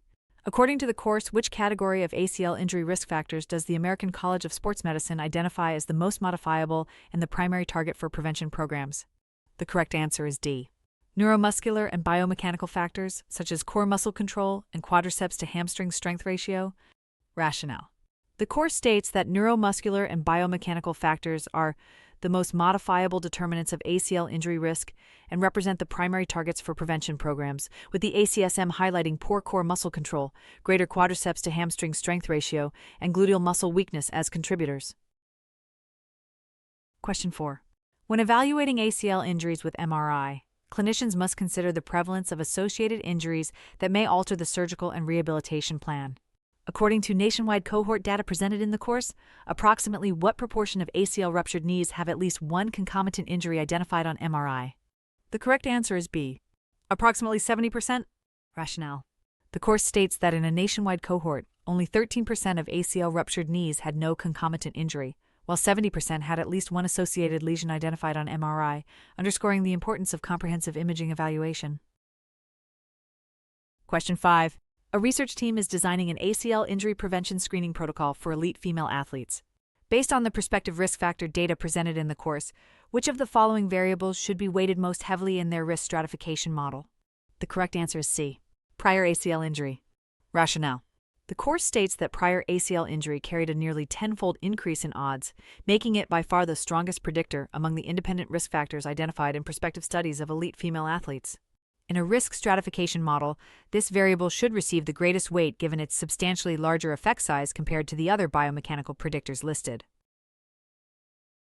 Question 6. According to the course, which intervention is the most strongly supported adjunct for improving quadriceps strength after ACL reconstruction? The correct answer is A. Neuromuscular electrical stimulation. Rationale. The course identifies NMEs as the most robustly supported adjunct, citing a 2025 meta-analysis of 15 studies with more than 1,500 patients demonstrating that neuromuscular electrical stimulation improves quadriceps muscle strength, range of motion, and patient-reported outcomes compared to standard rehabilitation alone. Question 7. A nurse is educating a patient about post-operative pain management options following ACL reconstruction. Based on the Level 1 randomized controlled trial evidence presented in the course, which of the following best describes the outcomes of a multimodal non-opioid protocol consisting of acetaminophen, ketorolac, diazepam, gabapentin, and meloxicam compared with traditional opioid regimens? The correct answer is B. Superior to traditional opioid regimens, with significantly lower pain scores and 100% patient satisfaction. Rationale? The course states that Moutouros and colleagues demonstrated in a Level 1 RCT that the multimodal non-opioid protocol provided significantly lower pain scores compared with hydrocodone acetaminophen, with all patients reporting satisfactory pain management. Question 8. Given that psychological distress can impair rehabilitation participation and functional outcomes, nurses play a critical role in psychosocial screening after ACL reconstruction. According to the course, what percentage of patients experience clinically significant depression after ACL injury and reconstruction? The correct answer is C, up to 42%. Rationale. The course states that up to 42% of patients experience clinically significant depression after ACL injury and reconstruction, emphasizing the critical role of systematic psychosocial assessment by nurses throughout recovery. Question 9. Which validated tool is identified in the course as the most effective single predictor of successful return to sport after ACL reconstruction? The correct answer is D. ACL Return to Sport After Injury Scale, ACRSI. Rationale. The course states that a network meta-analysis confirmed the ACL RSI as the most effective predictor of return to sport success, with a large effect size that substantially outperformed physical tests in distinguishing between athletes who would and would not return to sport. Question 10. According to the course, what is the approximate rate of clinically significant limb length discrepancy, greater than 10 millimeters, following ACL reconstruction in skeletally immature patients? The correct answer is B, approximately 2%. Rationale. The course reports that a systematic review found 2.1% of skeletally immature patients developed limb length discrepancy greater than 10 millimeters following ACL reconstruction, with 5% having discrepancy greater than 20 millimeters and 1.3% demonstrating angular deformity of 5 degrees or more. Good luck on the exam!